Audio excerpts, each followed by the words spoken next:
We made this.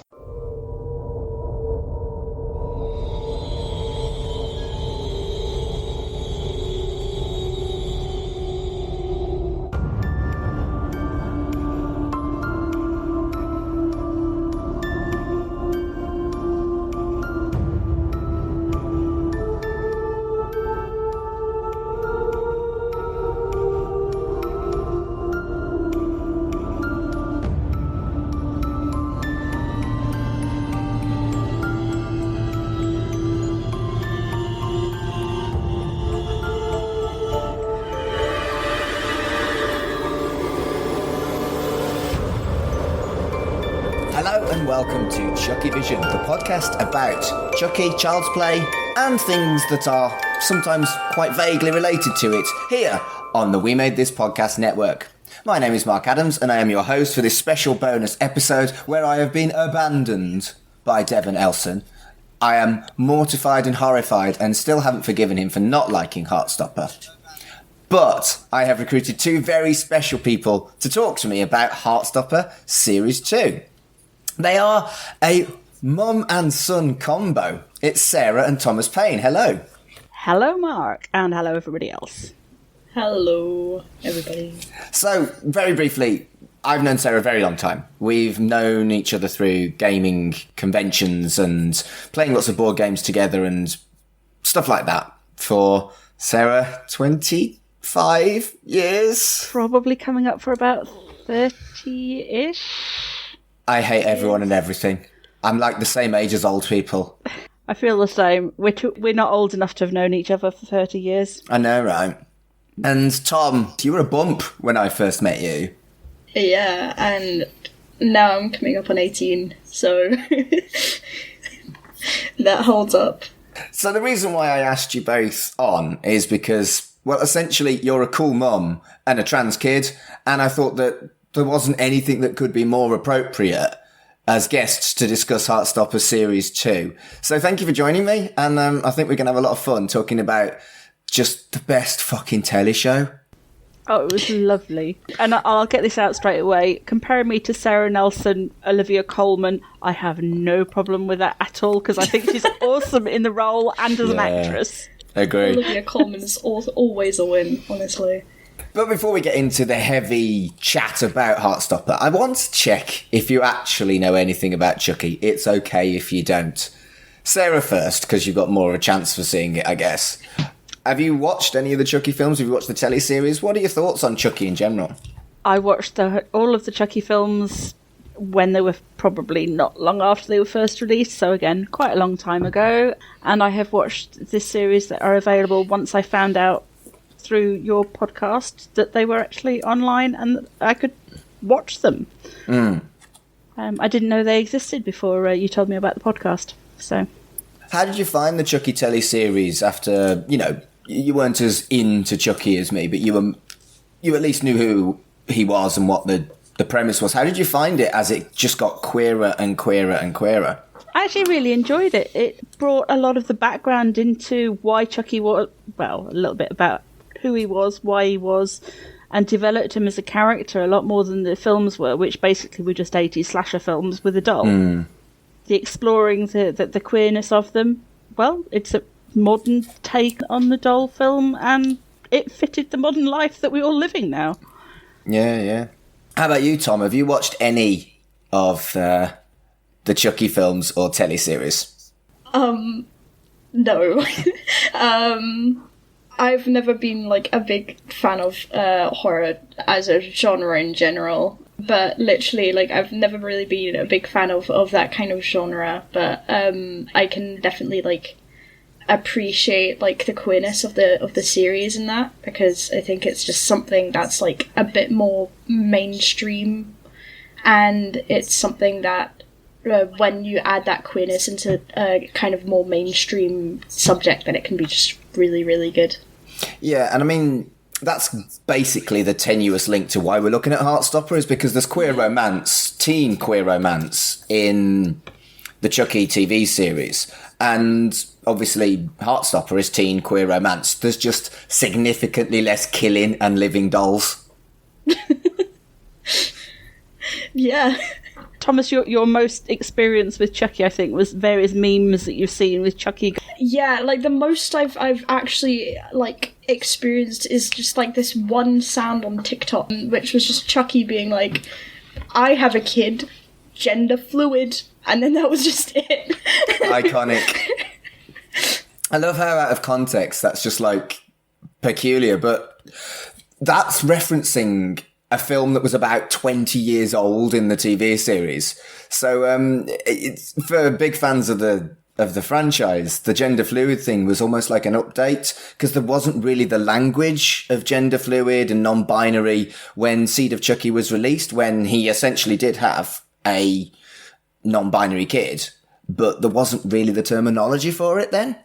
And yeah, I think it's fascinating to see the queer journey of the Chucky films, because they were obviously always written by a gay bloke, but the progression to Seed, which flopped because it was queer, to what we've got with the TV series now it's something that really matters to me. And we'll use that as a link to Heartstopper. Something that I feel probably matters to you, Tom, is that you've got queer kids on your telly. I didn't have that when I was your age. Yeah. You see a lot more of it now with kind of more modern TV shows, but Heartstopper was kind of like the first major modern TV show where it was just like the whole thing was specifically about being queer. And it's just something that's just like a lot of queer people my age have just been wanting to see. So it was kind of just like really nice. Yeah, and I think even for older folk like your mum and me, it's because you're getting what I didn't even know I wanted to have when I was your age. It warms my old gay heart. From my perspective, it's also something that I hadn't considered when I was at school, because there wasn't the representation. I didn't know what queer kids were going through, because to be out was so rare. It wasn't something I experienced as somebody who's cis and straight, the whole lot. Well, I mean, we were stifled by Section 28, you and I. So that's crippled my youth when it came to understanding who I am. And like I say, stuff like this just makes me so happy that young queer people won't have to go through just the radio silence that I had to go through. And that doesn't sound like much radio silence, but the silence was fucking deafening. And yeah, Heartstopper's bloody lovely, innit? It warms your heart. It really does. The relationships between all of the kids, the friendship groups, as well as obviously the romance side between the various couples, and non-romance with another couple, which I'm sure we'll approach later on, was just so sweet. And I think this season continues the really lovely balance of real but ever so slightly surreal that we got in the first series. As a way of storytelling, if that had been done badly, it would have been fucking wretched. But it's just so beautifully done. How do you engage with the kind of strangely real but surreal element of the show? Thomas, you've read the books, or at least one of the books, whereas I haven't. So I think we approach it probably slightly differently.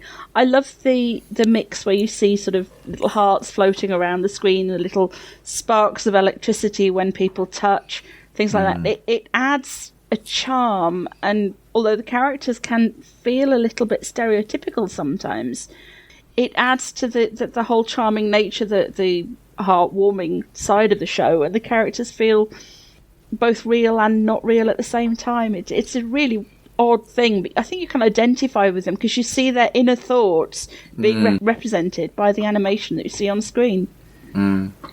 When the comic stuff, when all of the comic animations and stuff appear on the screen, like, you can tell exactly what it's almost trying to convey, and it feels real. They feel like real characters, and it's just like some of the stuff that you see them doing, it's just like exactly just the same things that I did, and it's just elevated by the small little things that make it just seem so just out there, just a bit more surreal, and it really elevates the whole actual realness of it. Yeah, and it's like masterfully done, and I think that they clearly care very, very deeply, all the creators, from Alice Oseman to the director, who I should have written the name down of, but I haven't. They all seem to really genuinely care about making this thing unique and beautiful. And they've done such a good job. I love the way that when you can see that the characters are clearly feeling butterflies, that you literally see butterflies appearing on the screen to make it clear for those that might not quite get it.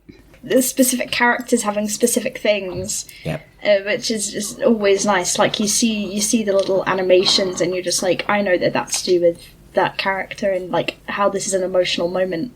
I'd have been happy if there'd just been series 1 of Heartstopper. It ended in a really nice way that gave you a conclusion, but I love how this just continues it with no kind of jarring element. It just feels right that it continues the story. And I don't know how I felt about there being a cliffhanger this time, though, because that's not what they did in Series 1. Well, hopefully it means that there's going to be a Series 3. There is going to be a Series 3. They've commissioned it. Oh, excellent. Yeah. Yes, there is. But also, I feel like part of the reason why, obviously, Season 1 ended on, like, a note that would have been okay as a conclusion, and almost in a way, despite it being like cliffhanger-ish, it was still kind of like you could see it being a conclusion of season 2, and I can't help but feel that that's also semi to do with Netflix's they tend to cancel a lot of queer shows, especially more recently, and I can't help but feel that that may have like be slightly to do with it, but I think they allowed that like kind of cliffhanger-ish thing just because they had already got season 3. Yes. Yeah, I think that's probably true.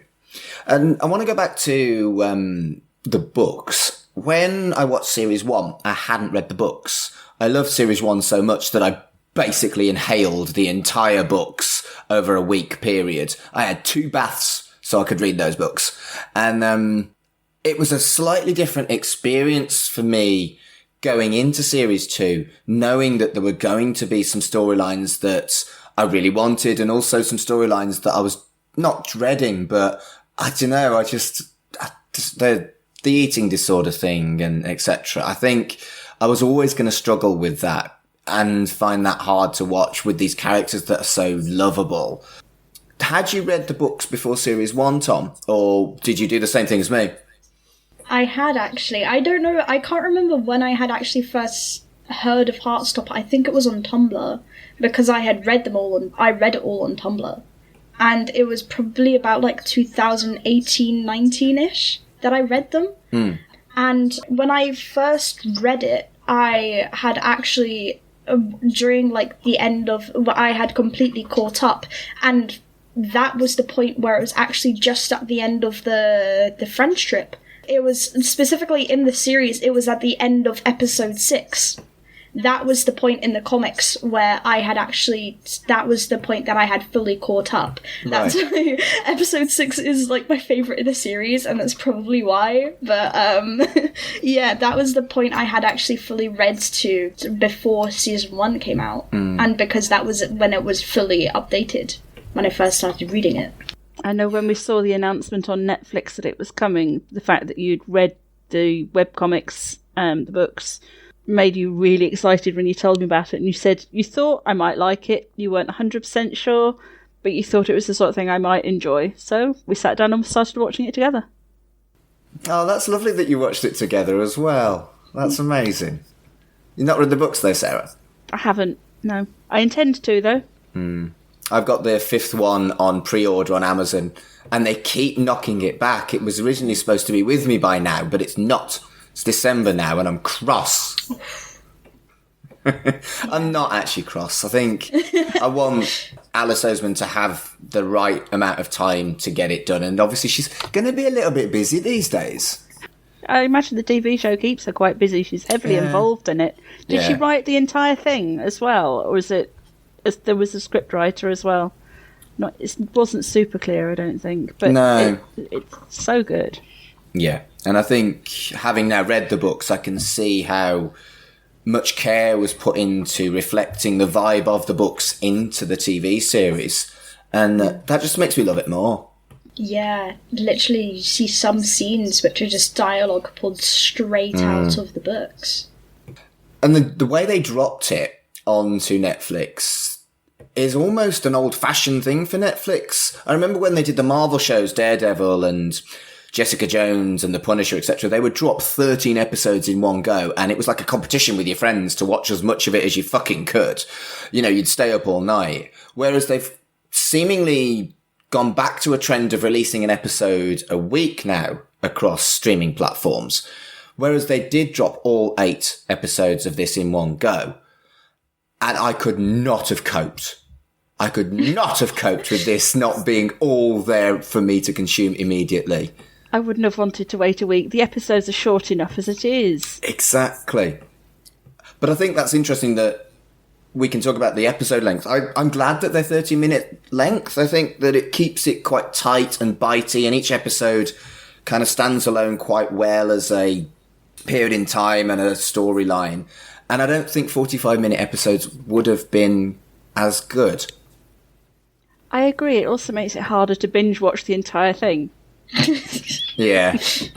I binge watched the entirety in one evening with my Lego. And then I rewatched it in like 2-4 episode bumps to make my notes for the podcast. And throughout, both the watch and the rewatch, I was just totes emotion. And you see things the second time through when you're rewatching it that you missed the first time. Yes. Scenes in the background. And Yep. I don't know about you, but we have subtitles switched on because there are sometimes characters are saying things in the background that you don't quite hear, but they're clearly labelled in the subtitles. And you go, oh, gosh, like Tori in the background telling somebody off, for example. And you don't see it because it's almost out of shot. You just hear a muffled voice, but it's there in the subtitles. It's worth switching those on. Now that means I have to watch it a third time. Shucks. Honestly, watching it with subtitles is really good. Shucks, what a chore. Might do it when we finish. How terrible. And I did the same thing as I did with Series 1. I had Grindr on and I felt guilty, so I had to switch it off. It's too wholesome. It is too wholesome. Grindr shouldn't exist in Heartstopper world.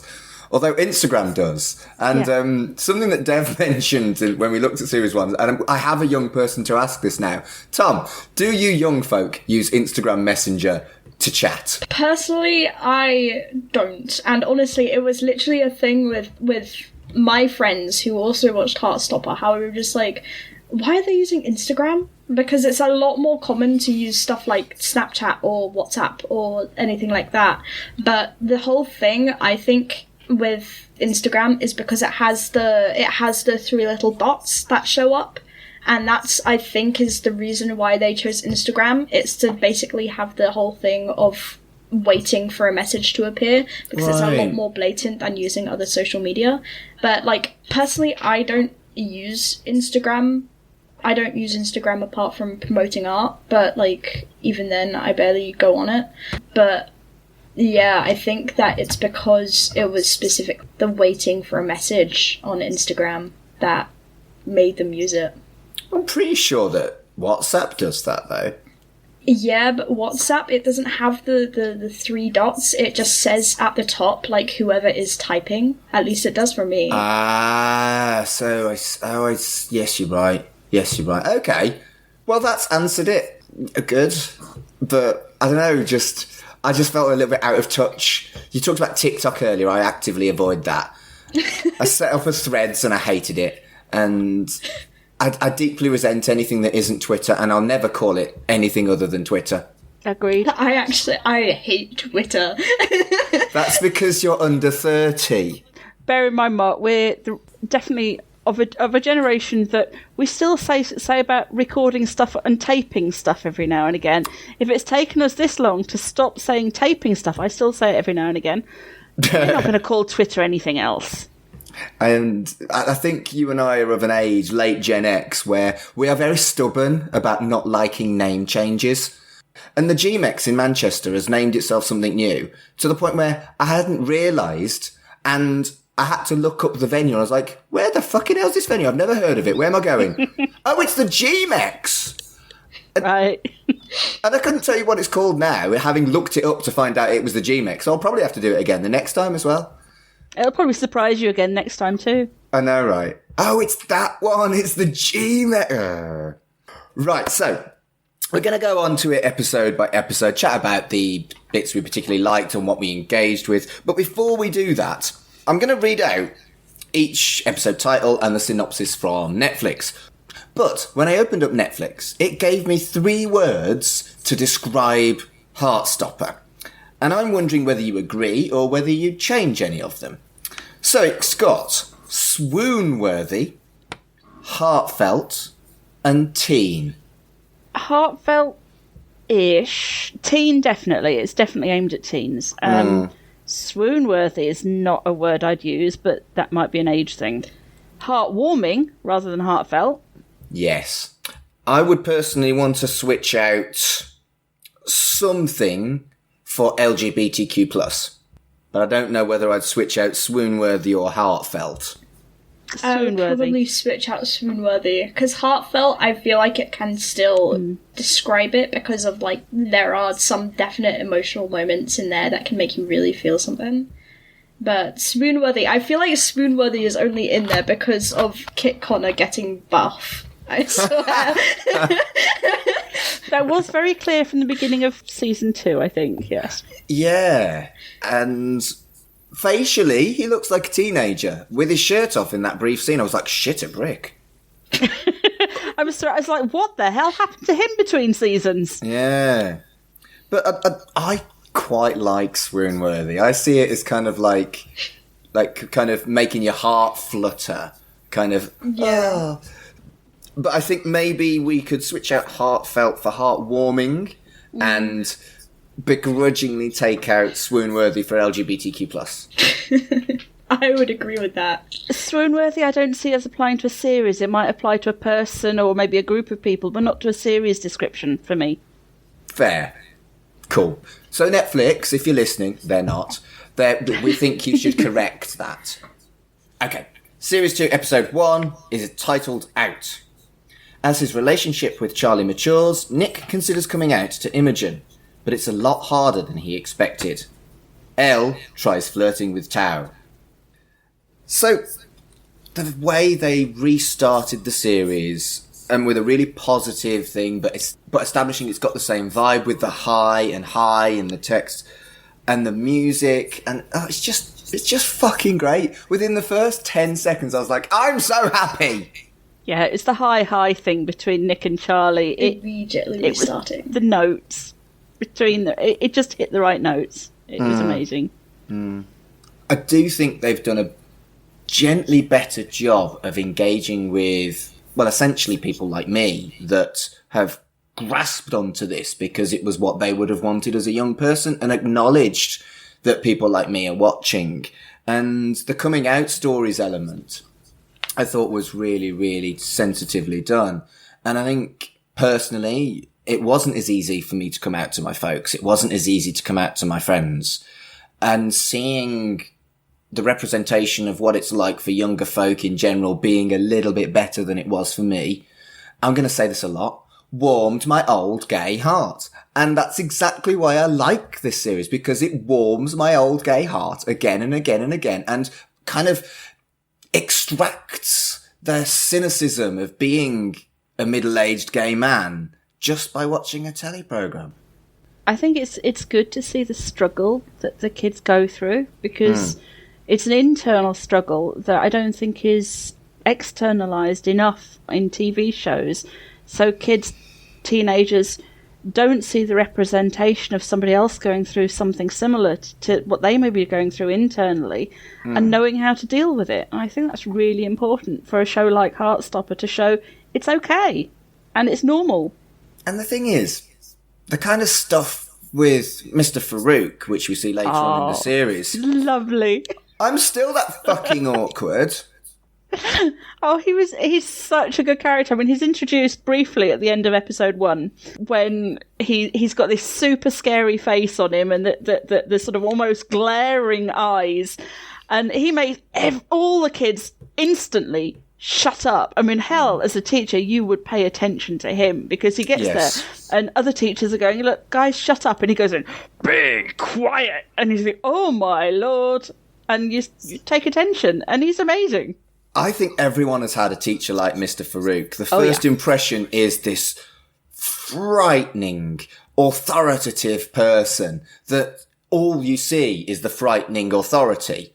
But if he somehow allows you to know him like he does later on, you see this person soften into a human.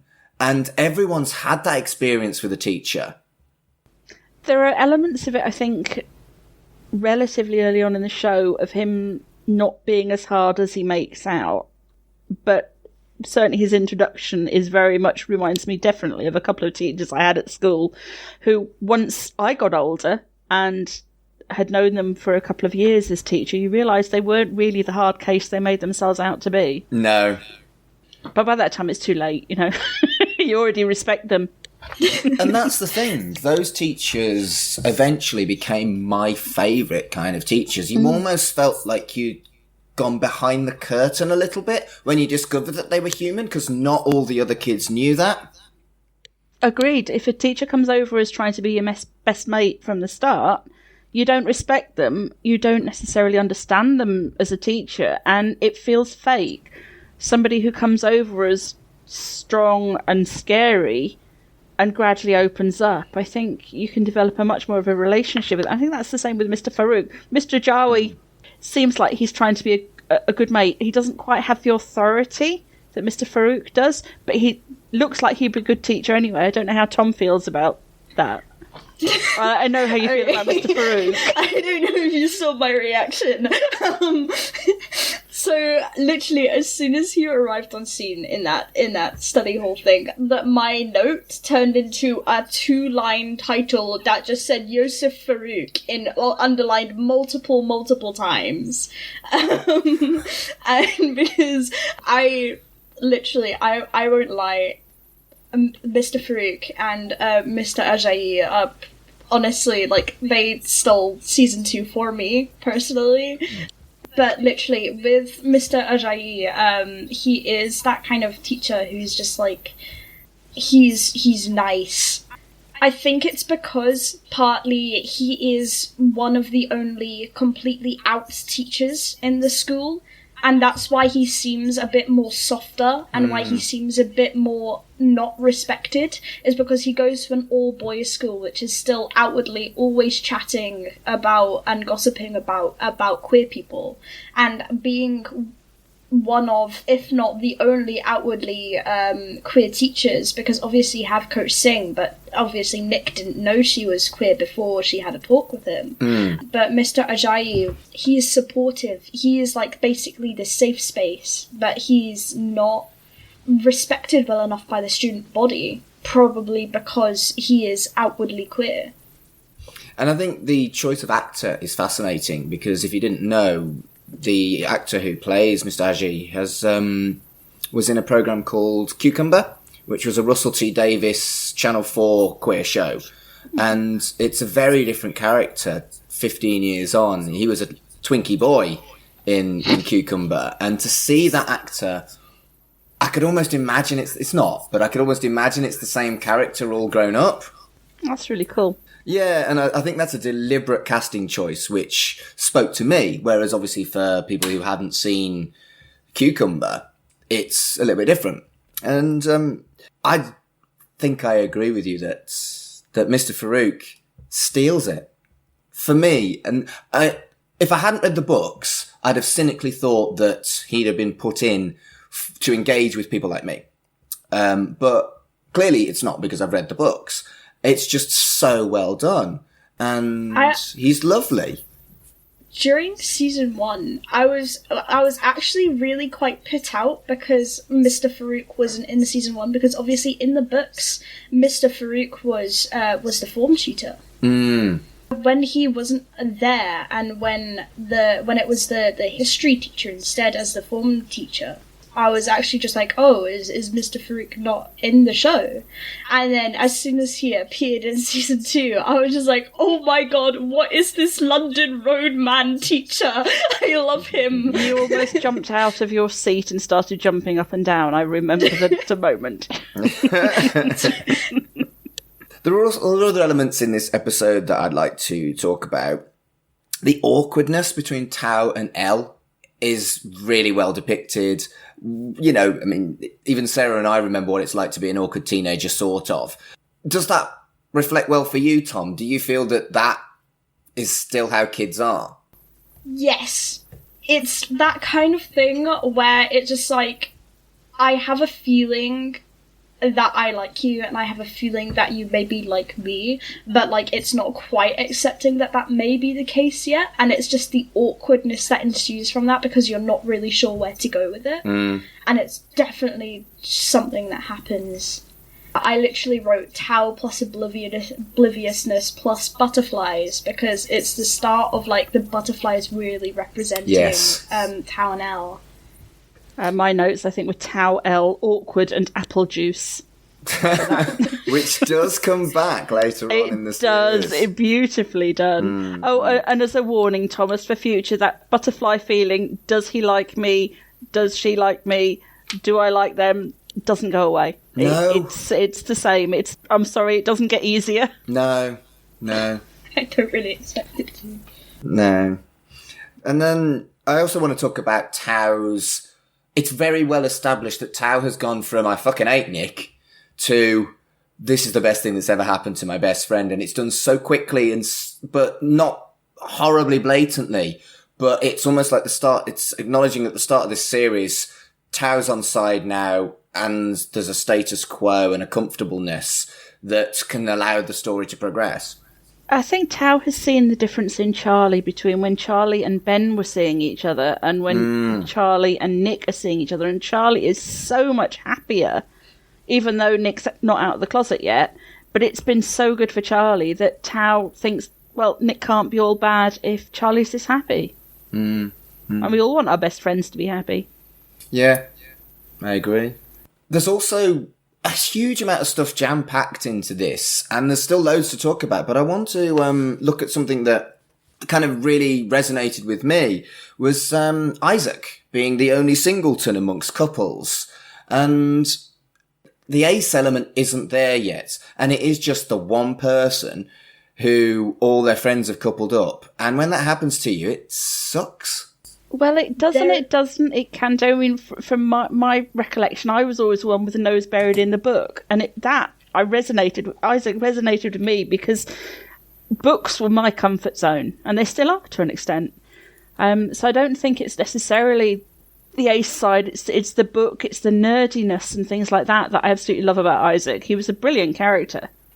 I actually found it really interesting is when they were all at the house together, is that the book that Isaac is reading is called Ace of Spades. Yes, I saw that on the second watch. And while it's not outwardly explicitly about being ace, it's that slight foreshadowing of like maybe that's the direction we're going down. And because Isaac's a new character, because it's just like didn't really know that's like the full storyline of him, so it surprised me on my first watch, and I was like, what's going on with Isaac? Is he actually like ace? Is it established, or is it something that's going to be explored? And so as someone who read the books first, how did you feel about Isaac being added and Aled being removed? I was confused when we first started watching season 1. I was confused when Aled wasn't there and Isaac was instead. But then I looked it up and I immediately understood why. Is because Aled has his own book called Radio Silence, which I actually have. Because Aled has his own book called Radio Silence, which is him a bit older, but it explores him in like a new light that Alice basically said that she wants to give Aled his own spotlight.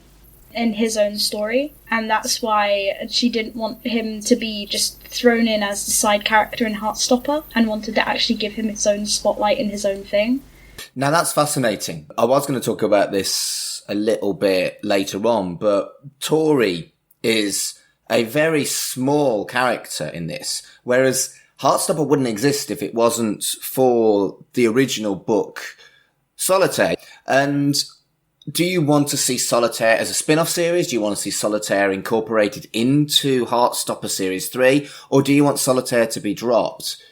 I think Solitaire would be a really interesting thing to have its own series. I don't think it would fit with Heartstopper as the specific thing. First of all, because Solitaire is after...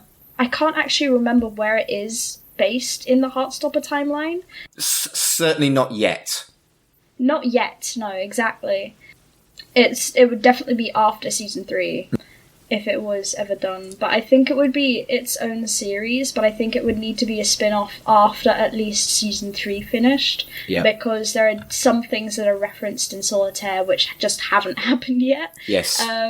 And it's Nick and Charlie's story needs to be established first, despite obviously Tori's story coming in, like being made first. Now, actually, that something's just clicked in my head. Now, I haven't read Solitaire, so this may be completely wrong. Correct me if I'm wrong.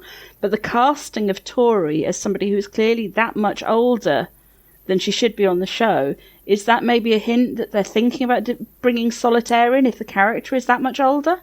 So they keep the same actress?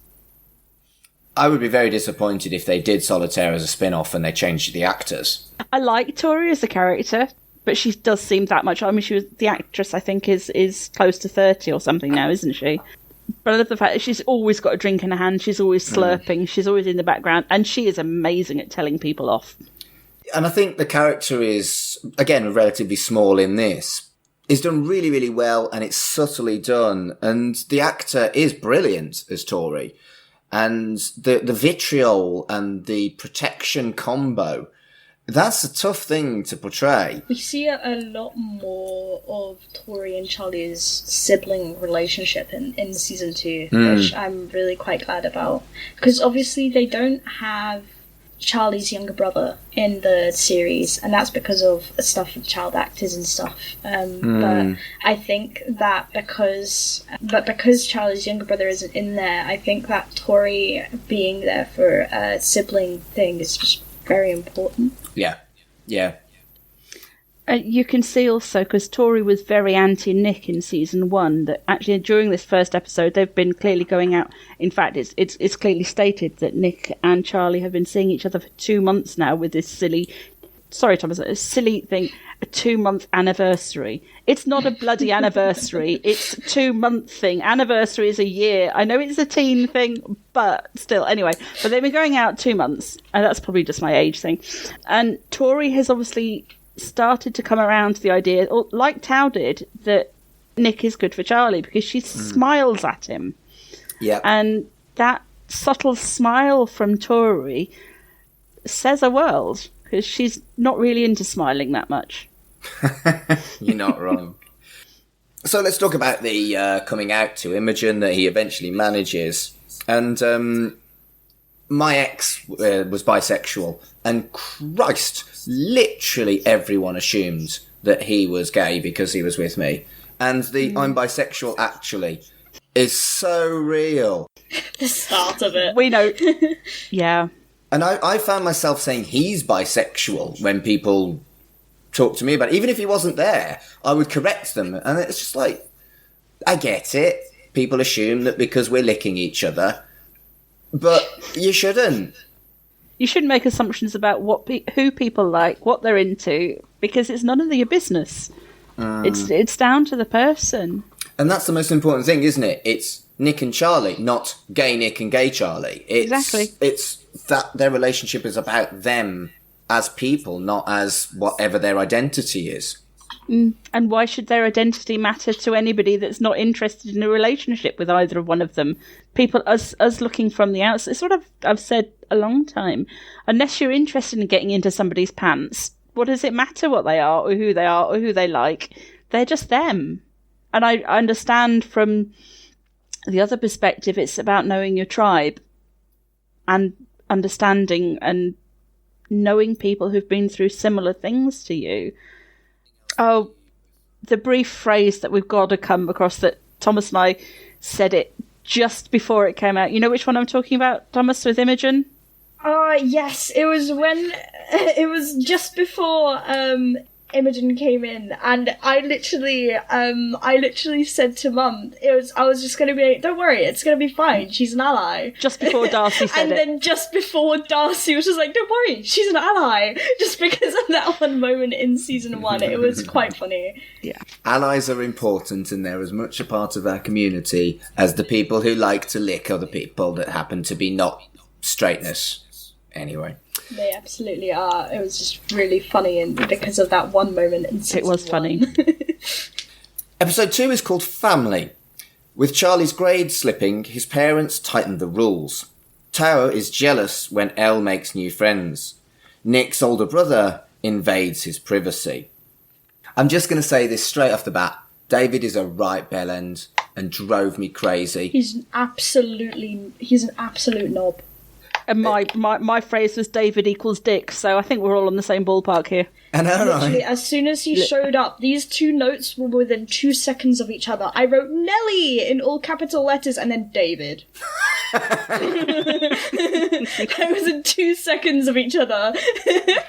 What's really fascinating is that it highlights something that most people don't acknowledge, is that the older sibling can be the immature one. Just because you have more years on this planet doesn't mean the experiences you've had have made you a better person. And he is so childish and so vile.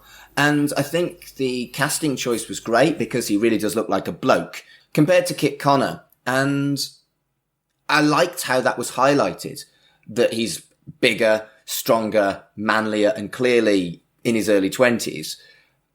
But he is remarkably childish compared to Nick, who has had to grow very, very quickly over the last few months. That doesn't really surprise me, remembering back to what lads and I use lads deliberately, in their early 20s are like. They are pretty much all toddlers. Yeah. A grown up. Lads. Exactly. And David is very much a lad in all the worst sense. Yeah, and I think you're right that the word lad has changed its context to what it was when you and I were children, Sarah. I think lad was just young man, and it didn't have the toxicity attached to it that perhaps that term does now. It does. I mean, I was brought up in Scotland, and we obviously now live in Scotland, and lads and lasses were boys and girls. Yeah. But lad definitely has other connotations nowadays. And so the parents' evening, I think anyone who's been to a parents' evening could sit there and gently cringe over what happens to Charlie, unless you were perfect at school, and not very many of us were. I think the change in Charlie was very clear, because at the beginning of episode 1, the change in Charlie from being unhappy a lot to the Charlie that had a grin on his face the entire time when he was with Nick. And then episode 2, where he's gone from grinning to that sad, seriously stressed out Charlie. By the end of it, the parents' evening, it emphasises and makes it clear that there's a lot of stress going on in his life that he's not dealing with. And it comes out later in the show.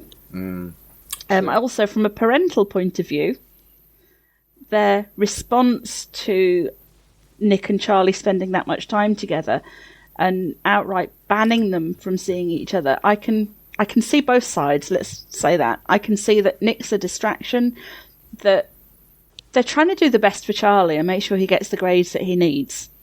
And I think they're overly concerned about the grades being super important.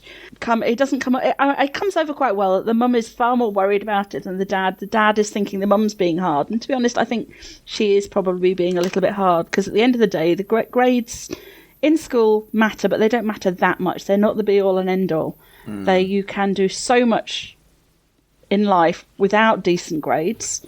if you're an athlete, you can go on and do stuff without.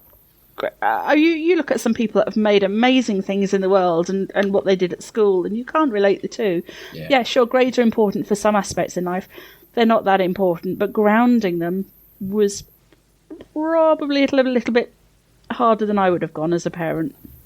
I think it's an interesting mini overarching plot line that the way there's the dip in how Charlie's parents feel about Nick when they discover that he's his boyfriend and that he's potentially affected his grades, to understanding the real value of what Nick has provided for their son by the end of the series. And again, it's really well done. And at no point do I think, what a shithead about Charlie's mum, whereas David is clearly a shithead.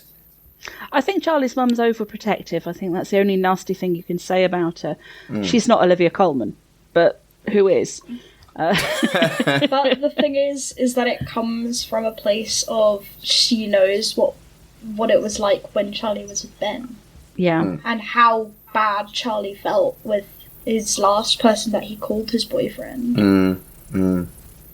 Again, it's the protective nature. She wants to protect him from anything nasty that comes across, and she doesn't know Nick well enough yet.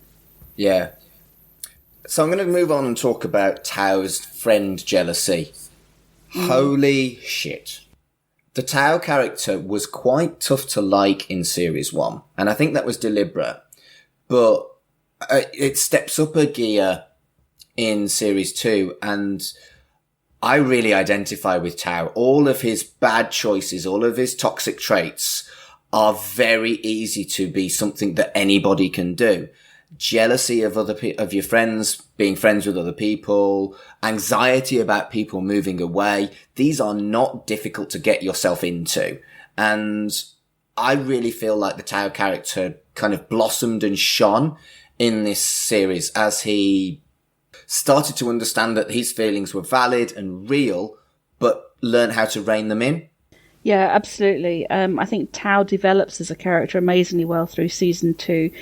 Season 1, I don't think... you're right. He wasn't terribly likeable. You could see some positive... He was a good friend. Season 2, he's obviously a really good friend to Charlie. You can see his relationship with Elle beginning to blossom. You can see they're really good friends. He's scared of things going further. He's terrified of losing people. Absolutely terrified. And I think whether you're gay, whether you're straight, whether you're bi, whatever, as a kid and as a grown-up, it's still frightening, the idea of you might lose a friendship when it changes, or people you move away. It's worse as a grown-up. You have less friends. Or is that just me? No, it's not just you. Or you lose contact with friends, and it can be 10 years that you've spoken to somebody, but you can instantly almost slot back into the conversation without feeling like there's been a gap. And that's peculiar and my experience too. And it's fascinating how friendships that you have formed that at the time it wasn't difficult to do, and then you're almost anxious about seeing these people because it's been such a long time, how you just click your fingers and it's like no time has passed. As you get older, that becomes more frequent. And it's kind of okay, actually. I think it becomes also quite important because as you get older, sometimes you lose people. And there is that worry that when you have a gap, when you haven't seen somebody for a time, you won't worry about their well-being. And I think with Tao in the character, getting back to the show, the issue when he lost his dad, there's that in the back of his mind, because losing your dad at age 12, which is what happened to Tao, that's obviously what's driving his fear of rejection, his loss, the worry about separation with people, is that he feels he's going to be rejected. And I think there's a lot of element of guilt with Tao in that he lost his dad died, but it's almost like a rejection. You know, Dad, maybe if I'd loved my dad more, maybe if he'd loved me more, he wouldn't have died. It's nonsensical. He couldn't have done anything about it, but he couldn't stop you worrying about it. As soon as those abandonment issues started showing, I was just like, oh, Tao. you know? Like, it was very much his development over season 2 just, like, is pretty amazing, because he was, like, kind of a solid, rigid, almost character in season 1, where it just, like, you saw him starting to change because he was like, okay, Nick's, like, alright, you know? But, again, that development over season 2 was needed, and honestly, the whole abandonment stuff is just very relatable, because at my age, it's still, like, scary to just watch friend groups fall apart because people are leaving school or anything like that, and it's scary. Yeah, I think I remember. Yeah, I mean, literally, like, I had like a reasonably sized friend group just in my second to last year of school. And then when one of my friends left and went to college, a couple of others did as well, the entire friend group just fell apart. And it was just really just quite like, oh my god, where am I going? Where do I go to? It's a lot harder to make the effort to keep in contact when you don't see each other at school every day.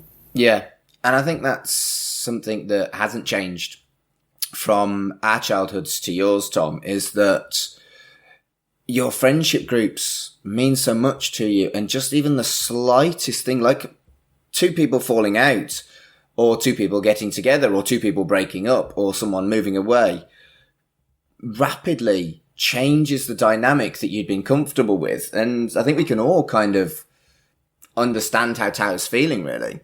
I also do absolutely love Elle's friends, Naomi and Felix, and how they're just so casual, trans and non-binary rep and disability rep that are just so casual and interlinked in the story.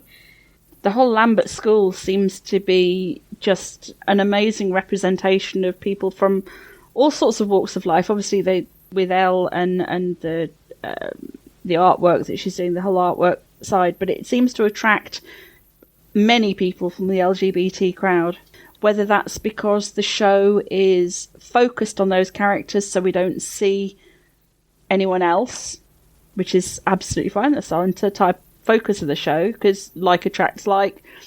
People who are LGBT find their tribe, and that's the choice of hanging out, because you've instantly got, I mean, it's like gamers, nerds. We all find our tribe. We hang out with them. You hang out with the people that understand the things that you understand and like. The Lambert School seems just amazing. And Felix and Naomi, brilliant, yeah. I liked how they initially resonated towards one another because they clearly recognised their tribe. But that doesn't automatically mean you're going to be friends. It felt that they also developed a friendship that was real as well as just a association. And, absolutely. But it was nicely and subtly done. Yeah, I think the argument about being the trans girl that Naomi brings up, obviously it's not quite the same, but I hate being gay Mark. I really dislike that being the thing that is how people see me in a friendship group. And I get that it's the easiest thing to clutch onto if no one else in that particular friendship group is gay. But I'd prefer bald Mark, and I hate the fact I've lost my hair, you know? It shouldn't define you. Your sexuality shouldn't define you. It is, yeah, sure, it's a part of who you are, but it's not a big thing. I mean, there are always labels that any friends are going to assign to other friends. I mean, I can't remember. Mark, did you know me as Hobbit for donkey's years? Because that's what Simon, my husband, called me Hobbit for donkey's years, because that was my nickname in the friend group. It took a long time. It was not long before we were married that he stopped calling me Hobbit. I think I'd heard the name. I think I'd heard the nickname, and I deliberately didn't engage with it because I thought it was a bit mean. It was a live role-playing thing, because that's obviously what I was into as well, and was more about my height than anything else. Yeah, because you're dead little. Short, yeah. And holy hell, you can't say that about Elle. Wasn't she tall? Wow. I definitely understand the whole thing about, like, being labelled as one thing. Because even outside of friendship groups, like, as soon as I was in my second year of secondary school, I was the known queer kid. and that was in my second year of secondary. And literally, it meant, like, when I was getting older, pretty much all of the younger queer kids, I gained, like, a flock pretty much every year. And it's just, like, sometimes it's alright, because it means that they have someone to talk to who's older than them, and who has, like, you know, gone through school as the queer kid.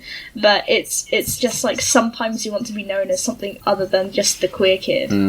When did you change your name? Was it when you were at school? It was when I was at school. So a similar experience to Elle? Yeah, it was when I was 13, I think. It was when I was around 13. 14. I think you were 14 because we got you the official deed poll for your 16th birthday. That's true. It was around that. Anyway, I think at school it was with my friends. I was around 13, but actually changing my name on the register at school all happened when I was about 14.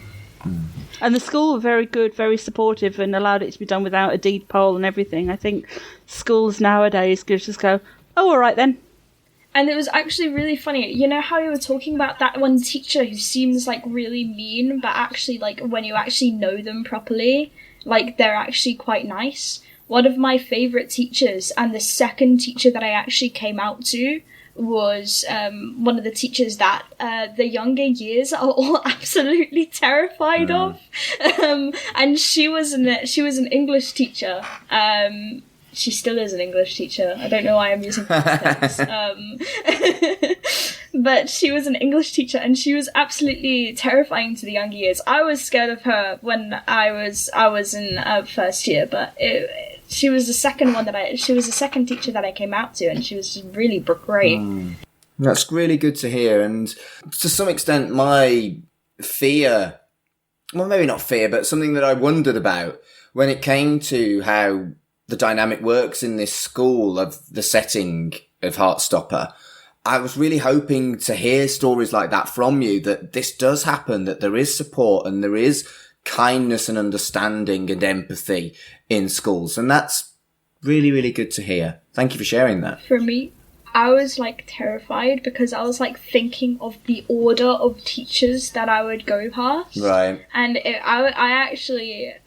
my name didn't get actually properly changed on the register for a while, and it was actually the teacher that I hated, like, not that I hated, that I liked the least, and that actually was just like, alright, I'm sick of this, and actually contacted the office to actually properly get it changed on the register, and it was a teacher that I actually liked the least. People can surprise you. Yeah. And I think from what you're saying, I guess older folk seem to maybe think that it's easier to come out now than it was when we were young. I don't think that's true. I think the anxiety is still real. I think the constant having to do it again and again and again to different people is just an erosion of your mental health. I remember recently, well, a couple of years ago now, when my mum died, it felt like I was coming out again, because I had to tell everyone again and again and again. I was like, I could have coped better with what's going on if I didn't have to tell everyone 100 times. And if that isn't comparable to my experiences coming out, I don't know what is. But I think you need a resilience when it comes to coming out, regardless of whether or not everyone's supportive. It's definitely like the repeating of everything is just like hard, and it's just like, God, I don't know how many more times I can do this. Like, why can't I just tell you guys to tell the others? It's just like, but I also don't want you guys to tell the others at the same time. Actually, talking about dead parents, but going back to Tao, the jokes that he makes, the morbid gallows humour, that was also my coping mechanism too. I made a note of that one. It's like, yeah, when he was having his pep talk with his mum at the end of the episode, actually. And his mum brings up the whole, that Tao and Elle reminds her of her and her husband. And she hopes it is all going to work well. And Tao just pops up, also, Elle's not dead, so there's that. Yeah. I still make those jokes 2 years on about my mum. And it is genuinely my coping mechanism. So that, again, like I said before, I really engaged with Tao as a character this season. And yeah, that one was a deep cut. Nick's panic attack in his maths exam. I think the stress of exams is underplayed a lot. And I think at this time of... Again, Heartstopper coming out at this time of year when a lot of kids are waiting for their exam results. That must have resonated with so many people. Thomas, I know you and your maths exam. Yeah, when I did my math mocks, when I was, like, last year, so my second to last year, I had a panic attack in my math mock, and I literally, like, I did really, really badly, and after that, I can't deal with being in like the big hall, and it was just like when that came on screen, I was just like, that is just me. That was me in my maths thing, and that was yeah. And it's better now because I do like all my exams and stuff in separate rooms, but it's just stemming from that, and it's just like, wow. I think my last notes for episode 2 was the Charlie and food. When Nick offered him dinner, he said, no, it's all right, I'll eat when I get home. And then when he got home, he said he'd eaten at Nick's. Yeah. And it's every now and again it harks back to that. Obviously, this comes out a lot later on as well. Yeah. There are elements of this all the way through. Yeah, and I think they made it quite obvious. I was wondering how subtle it would be, having read the books and knowing that this was coming. I don't think even if you'd not read the books, you wouldn't immediately pick up on, oh shit, that boy's going through something else now. I think it was clear. It's not a criticism per se. It's just that I did wonder how they were going to treat it. And it does, I think, highlight how later on in the series, Nick kicks himself for not spotting it. And we all do that when something like that happens to someone we care about. And again, incredibly sensitively done. No blame is put onto anybody else, including, obviously, Charlie, who has the problem. I think it just... Fucking hell, this program's great. It's really good. I think with anything like the eating disorders, and you're kicking yourself for not knowing it, the show shows us both sides. It shows us Charlie at Nick's place, and it shows us Charlie at his mum's place. Neither set saw the other side to make the connection that what he said wasn't the truth. Yeah. It makes it much easier to spot that there's an issue when you see all the sides of it. Sets up dramatic irony. Exactly. Yeah. Episode 3 is called Promise. Nick tries to come out to some of his teammates at a bonfire party after exams. Tao plans the perfect date. Things get weird between Tara and Darcy. Do you know what? My first note was, Isaac's dream date sounds good to me. Yeah, me too. Yeah, but Isaac's lovely. He is a very relatable character, especially for any nerdy, geeky types who like reading. You know, it's and everything else aside as well. He's just really nice, and I've referred to him in my notes as the smiley boy because he's constantly grinning. He always seems happy, even on the outside, anyway. I think that there's almost a love affair with books. You always see him with a book, as attached to a book as Charlie is... Or a pile of books. Yeah, attached to a book as Charlie is attached to Nick. I think it's a bit subtle, but, you know, there are a lot of people that are like that. They have a love affair with something that they're into. Definitely. Coach Singh, as you mentioned, we didn't know she was queer until she takes the boys to one side, and she's just really, really lovely about it. I think the bit of advice that she gives is really important too. I made a note of it. You don't owe them that information. Yeah, exactly that. Exactly that. It's actually repeated later on with Sarah Nelson and talking to Nick with his dad and saying you don't owe him anything. Yeah, and that's a really nice theme. And I think when you're queer and coming out, you sometimes lose track of that and feel like you want to rocket out the closet and everybody to know to make your life easier, but that's not necessarily how it is. It almost contradicts what you were saying earlier, is that it might just easier to like come out and everybody to know at once. Yeah. But it's not that easy, so it must be a really difficult thing to go through. Yeah. And from the outside point of view, a show like Heartstopper shows me, who didn't go through it, how difficult it must be for people, and we learn the other side of it too, so it's good.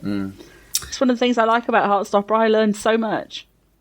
So, again, frivolous, going back to Isaac, I really wanted him and James to get together.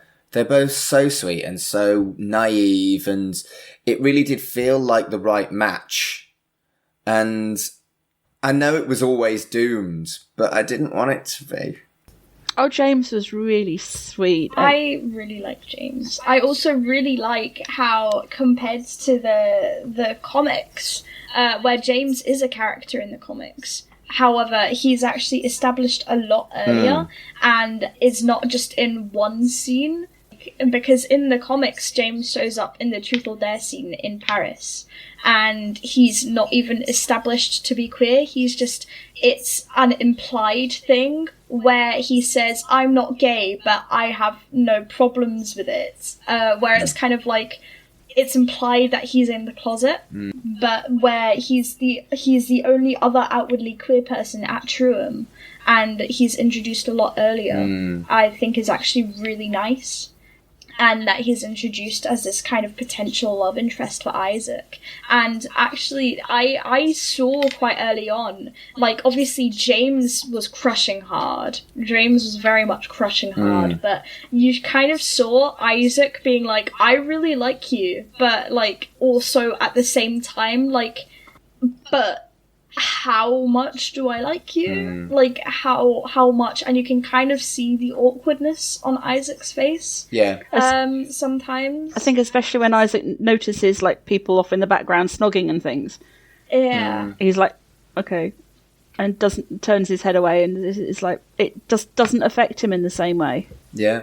But I think it's really well done, the kind of confusion and the not understanding what's going on. Like I said before, one of my best friends is Ace, and he didn't really get it. And I remember him saying to me that he thought that everyone was taking the piss and exaggerating when they talked about how horny they are and how often they want to have sex and stuff. He thought that it was them taking the piss out of him, because you are so different to the societal norm, or even the genetic norm, because I think horny is kind of like what we're supposed to be to procreate, maybe? Monogamy is not the way that the society is, the genetics are expected, but society imposes that on us anyway. Yeah, and so he genuinely was surprised that all the horniness was real, because he was never horny. Yeah. It's literally me. Literally, I'm Ace, and it's literally just like, sorry, you what? Like, literally, it's just looking at my friends who are just completely just like all over everyone when I go to parties and stuff. It's like I'm at parties and I just have these friends who they're usually drunk, but like literally, like, despite them being drunk, they're just completely attached themselves to everyone and they're just all over them. And here's the thing for you, Tom. The horny doesn't stop. If your friends are in their 40s and single, they will still continue to be horny. Yeah. I find Ace completely and utterly baffling. It is the exact opposite of what I am. It's like the complete opposite of specifically one of my, like, very... Honestly, you remind me a bit of one of my friends, who is just like this very gay, very horny man. Thanks. I'm pretty sure I know who you mean, and he's lovely. Yeah. Thanks. I'd take it as a compliment, actually. It's nothing on you. It's just very funny, and he's a very nice person, and he is a very good friend of mine. He reminds me of you as well, Mark, actually. Oh, dear. These labels, very gay, very horny. Thanks. No, it's more about personality, I think, actually. Yeah. You're genuinely nice guys. Okay. And I think the gayness, the campness, it's part of the personality. It's yes, there are similarities, but it's not just that. It's how it creates your entire personality that makes you similar. Don't name him on the podcast. Moving on. I'm not That's going why to we're not name doing him. it. If he listens, he'll know who he is anyway. Right, okay, good. Poor sod. You've massively insulted him. Moving on. No. We haven't. He describes himself as that anyway, so Good. he's lovely. Talking about lovely, the I love you thing, lovely. Oh, and then it wasn't. And, The Tara Darcy. Yeah. Yeah. Yes. Well, I love you because of how annoying you are. Yeah. I've done that. And I've also been on the opposite side of it with like, oh, fuck, someone's told me that they love me. Yeah. Oh, It's just the immediate cringe. of Darcy being like, oh shit. Yeah. It's like, do I say it back? Do I feel the same way?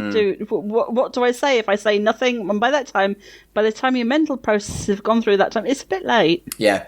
Yeah. And again, for something that is so seemingly gentle, the things that it engages with are such difficult subject matters. And I still can't put my finger on how they make it so right and work and feel not as grim as it could be if this was a gritty teen drama, you know? It's sublime how they do this, you know? Alice Oseman is very talented, I think. That's what it comes down to. It's beautifully written. It's beautifully observed. And it's so positive. But while also addressing some really difficult issues. It's almost like their punches aren't pulled, but they don't hit hard. Yeah. Although some of it does hit quite hard and you find yourself going, wiping a tear from your eye. Right, okay. So now is the time for the Mark cry count, having you mentioned that. Oh. So in Series 1, it was 6. And they were all Nick and Charlie. In Series 2, it was only 5. And 4 of them were Nick and Charlie. But I did have one sad cry, as well as happy cries in this series, which is new. And I was I had a sad cry. And I was heartbroken. But yes, the Mark cry count is a thing. What was your cry count? It wasn't really. I'm afraid I got accused of being hard-hearted as a kid when I didn't cry when we saw E.T. at the cinema. So I would say there were tears brought to my eyes on a couple of occasions, and actual tears probably twice. There we go. That is a perfectly respectable cry count. Mine's quite pathetic, let's be honest. It's very you, Mark, though. Ain't it? I don't cry at a lot of things. I will say that, like, tears were brought to my eye. Like, I felt a lot just, like, at a bunch of different points, but, like, to actually bring tears is very, very difficult for me. And I was just, like, I was brought, like, my eyes had tears in them probably once. but that doesn't make it, like, less emotional for me, Right. because it's just like I still definitely felt a lot of points where I'm just like, oh my god, I'm actually like, but again, it's just very difficult for me to cry at media. Okay. Watching you watch the show, I think you exhibited the extreme excitement about some of the episodes by literally almost jumping out of your seat a couple of times. That's true. I am very much a, like, I move around a lot person. I don't, like, cry. You can tell when I'm getting emotional when I'm, like, got my knees up and I'm hugging a pillow. Or this, where he puts his hands over his mouth and eyes. I'm either putting my hands over my nose and my mouth, or I'm hugging a pillow, but I don't cry. Fair enough. You know? We all have our different ways. So let's talk about the date. And again, something that anybody who isn't completely fucking perfect can identify with is the trying too hard and botching something the way Tao does it. And it is excruciating to watch this. It really is. He's coming from a place where he's desperate to try to make it perfect for Elle without really realising that Elle wants it to be a good date for him too. And he tries too hard. Oh, one of the things that came to mind on the date that they decided to go on was just the ridiculous size boxes of popcorn as well. It's like a foot tall. It's like, do you really get popcorn that large? I know that's a really silly thing to focus on, but it was easier to focus on the size of the popcorn boxes than the extreme awkwardness of them sat next to each other like that. And the thing in the cinema where, should I touch his hand? Should I? Oh, again, everyone's done that. Everyone has done that. And it doesn't really matter to me, or at least in my head, if you're 15 or 50 watching this. Even if you haven't done it recently, you've definitely done it. Oh, yeah. Very relatable. And like I say, Tao was an unlikable character in Series 1, where I genuinely think he might be the most relatable character of the lot. I think he opened up. The more you find out about Tao, you find that he's a much deeper character than he seemed in Season 1. I know in your podcast that Dev talked about we're not sure what Tao identifies with as straight, but he actually referred, as Thomas reminded me, in actually Episode 1, Season 1 of Heartstopper, he describes himself as the straight friend of the group. True. So Tao considers himself straight.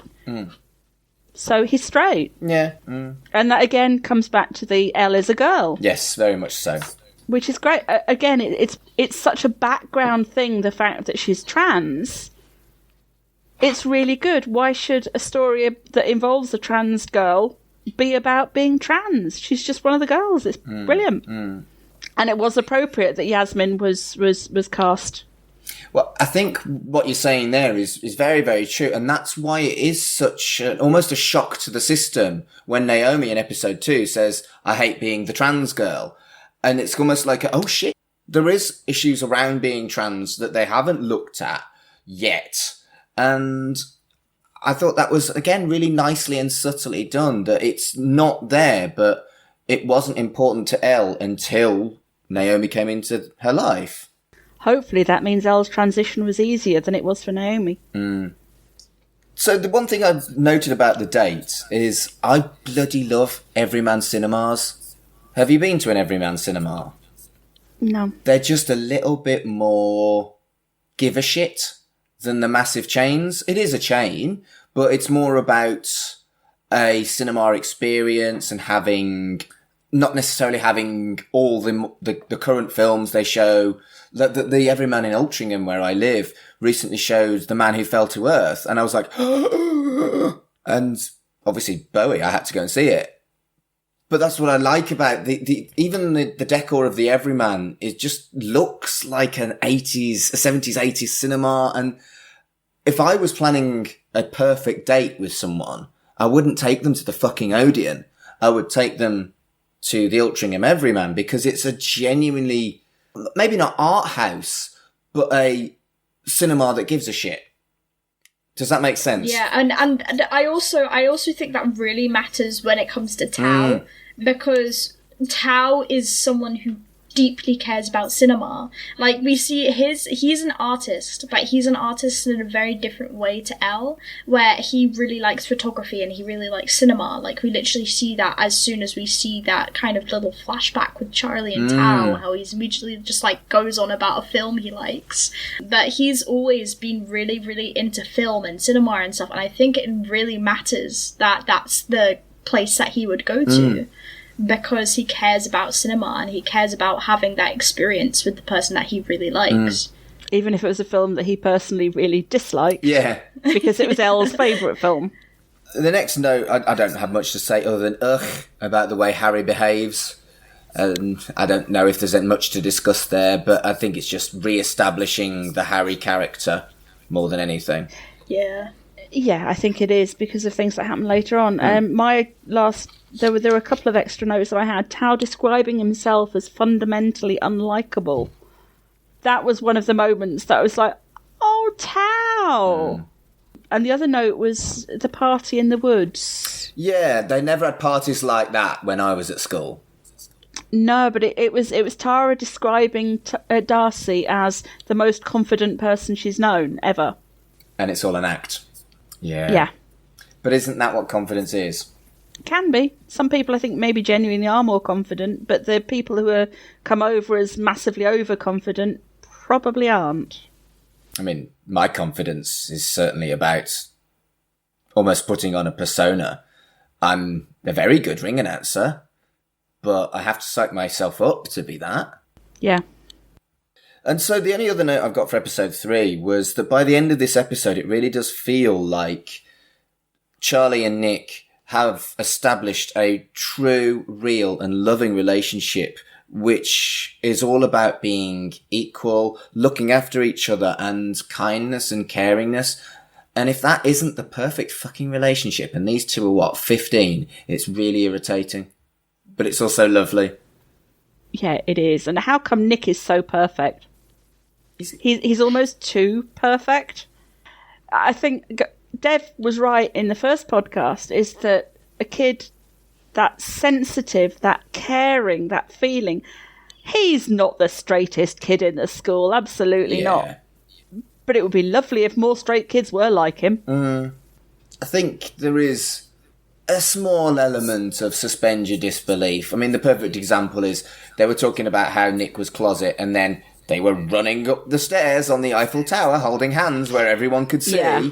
And I am clutching at straws to criticise this programme, but I think that is truly something that doesn't quite hit the mark if we're looking for things to criticise. Yeah. Yeah. All right. Episode 4 is called Challenge. On a school trip to Paris, Nick and Charlie try to keep their relationship under wraps. Elle and Tao reconnect at a museum. Imogen stands up to Ben. So, again, I'm going to talk about Tao and how he is desperately cringing. It's genuinely the most relatable character in the whole fucking show. Like you touched on, there is an element of too perfect when it comes to Nick. There is a element of almost too vulnerable when it comes to Charlie. And characters like Tori are in the background too much. You don't know enough about the character. Yeah, whereas Tao's cringe and then his inspiration with the apple juice. Oh, that was awesome. You know, we've all done something like that, where the apple juice thing, and then clicked your heels on the way back. Yeah. Sometimes even the most awkward people get things fucking right. The whole thing with Tao and the apple juice is she going to accept my offering? That was the kind of feel. And then the instant relief as she picks it up, and the gotta look away really quickly as she looks back at him. It just hit all the right notes. It was an element of awkwardness, acceptance, and fun. Yeah, you're absolutely right. So the Ben thing, you can't deny how incredibly vile he is and how he takes his issues out on other people. And, you know, I used to live with a housemate that took out his misery on other people, particularly me because I was living with him. And I fucking hate him to this day, even though I know he has his own problems and that he is going through a lot of things that I should feel some pity and empathy for. It's very hard to empathise with someone who feels something that is very difficult for them and doesn't want other people to not feel like that. They want people to share their misery rather than try and protect other people from misery. And that is why Ben is so fundamentally unlikable in this. It is. He only pays attention to Imogen when Charlie or Nick are watching. I don't get how Imogen prizes their friendship so highly, because he's been a bastard to her. And that doesn't change. I think the scene when they're eating and the big blow up and Imogen standing up for herself, we also see the re-emergence of Harry as it's almost like it's not the first time he's said something positive, but Harry actually standing up and going, there's no need to call her that. Yeah. And I think Harry is, well, he's just an idiot rather than actively taking out his shit on other people. And that's the difference between the characters. He's just completely ignorant. But he's beginning to understand that he's completely ignorant. And a few of the comments that he's made, you think either he's growing up or he's realised what an arse he's being. Yeah. And is trying to turn it around because he's risking losing some of his friends that mean a lot to him because of the way that he's been.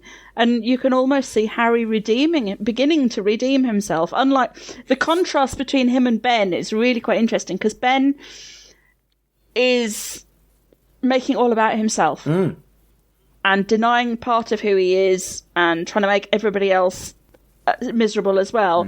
Harry has gone, yeah, I might have been a bit of an arse. I mean, he expects a response as well, but also accepts it when he doesn't get the response he wants and tries again later. Yeah.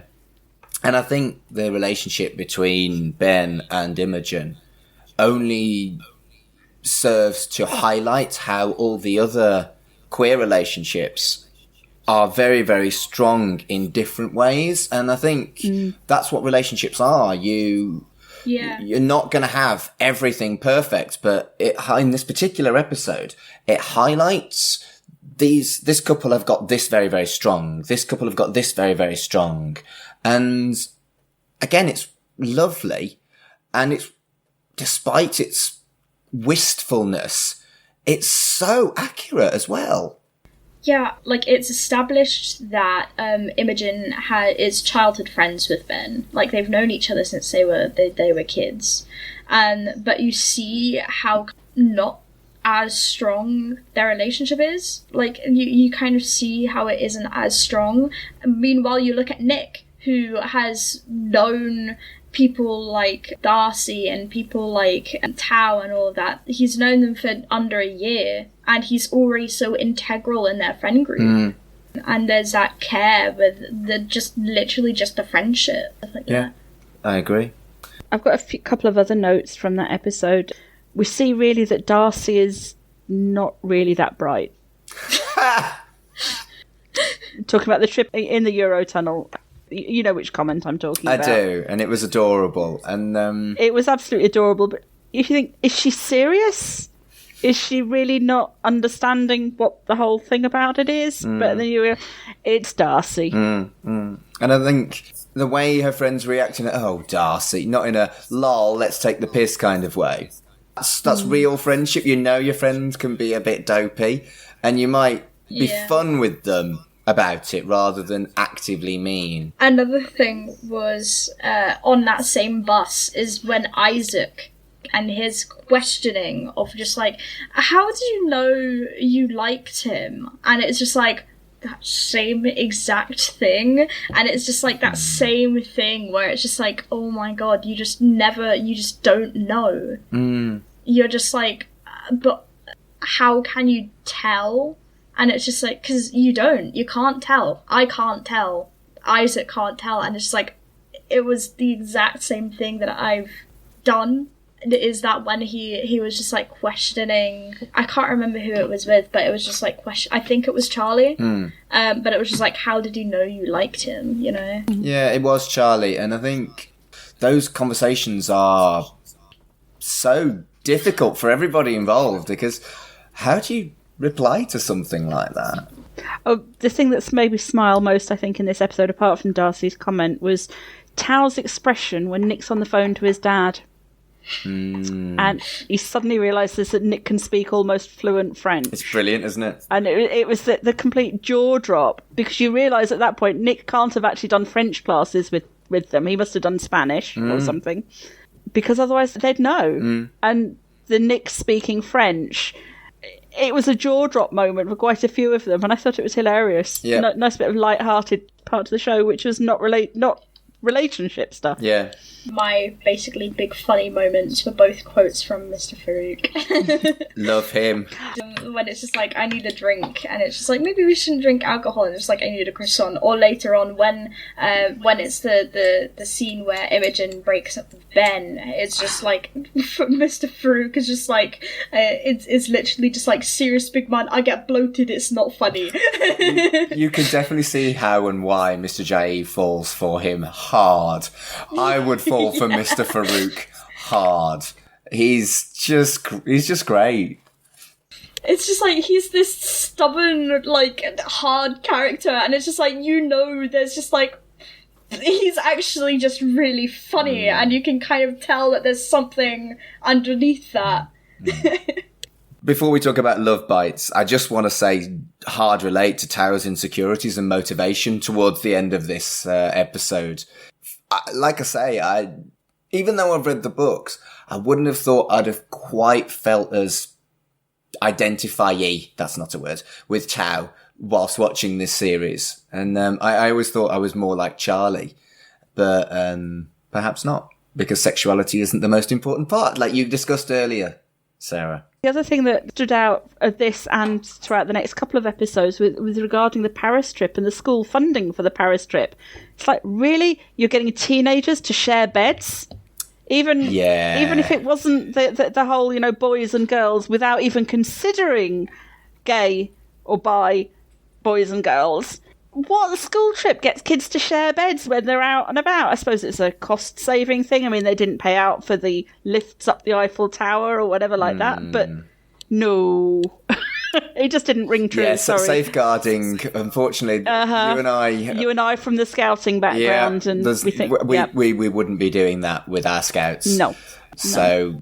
Yes, there is a definite suspension of disbelief on that. And I can forgive it just because the storyline is so lovely about... Well, we'll talk about that when we get to it. It wouldn't have worked if it was done in a different way. Love Bites. Have you ever had them? Because I genuinely never have. Never had a love bite. I remember kids getting love bites. Yesterday I was at a party and one of my pals had a love bite on her neck from her boyfriend, and it was just really funny, actually. We've all been in the situation where someone's got a love bite and it's like, I've done a lot of sexual things, but never love bites. And it's like, I have no desire to try it because of the consequences. Well, I think Nick didn't realise what the consequences were. He genuinely didn't understand what had happened. I mean, it's like a bruise, as Tao said. Where did you get the bruise on your neck? Oh, my God! Which was also really funny. No, I never saw... You know how they're formed. It's basically a bruise. It's bringing blood to the surface. Why would you do that? I mean, presumably there's some sort of thing that was enjoyable. I don't know. No. Again, not something I've done or had done. No. And I'm not going to do it now. No. All right, episode 5 is called Heat. Rumours spread when Charlie wakes up with something on his neck. A group tour of the city's most famous sights reveals more than one major secret. And... yeah, James. Oh, James. Poor James. No pity for Ben, but poor James.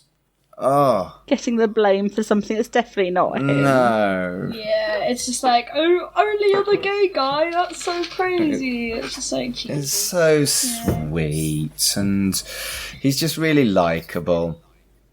It's the way that he was just like, it wasn't me. You know it wasn't me, obviously, but... and it's just like his awkwardness, and it's just... And when he says to Isaac, it's like, it wasn't me, and Isaac's like, yeah, I know. So it wasn't you then? No. That was when he was talking to Charlie, and it was just like, it wasn't Isaac, right? Yeah. But you can see why you might, because they're sharing a room. And I think it's at this point that Darcy's deflection is really starting to become a big deal. And the whole, is there something more than just not feeling love yet, is starting to bleed through. And the ominousness of that really does start to build here. But again, it's not done in a way that's depressing yet or upsetting, but it's subtly kind of the foundations are put down here. And again, I know I gush over this program consistently, but it's just that fucking good. You already mentioned it earlier, Mark, but the whole Nick and Charlie holding hands as they race up the Eiffel Tower, it was... As a visual, it's lovely to see, and it warmed my old gay heart. But it doesn't quite work. There are some elements that want to make the squishiness more important than the realisticness in this program. And I think there's particular instances in this episode of that. And I don't know. Let's not talk about that. Let's talk about how, at this point, we've all clocked Mr. Farouk isn't. It's at this point that it's like, oh. Literally, on my second watch through of it, I've caught Mr. Farouk side-eyeing Mr. Ajayi. Yeah.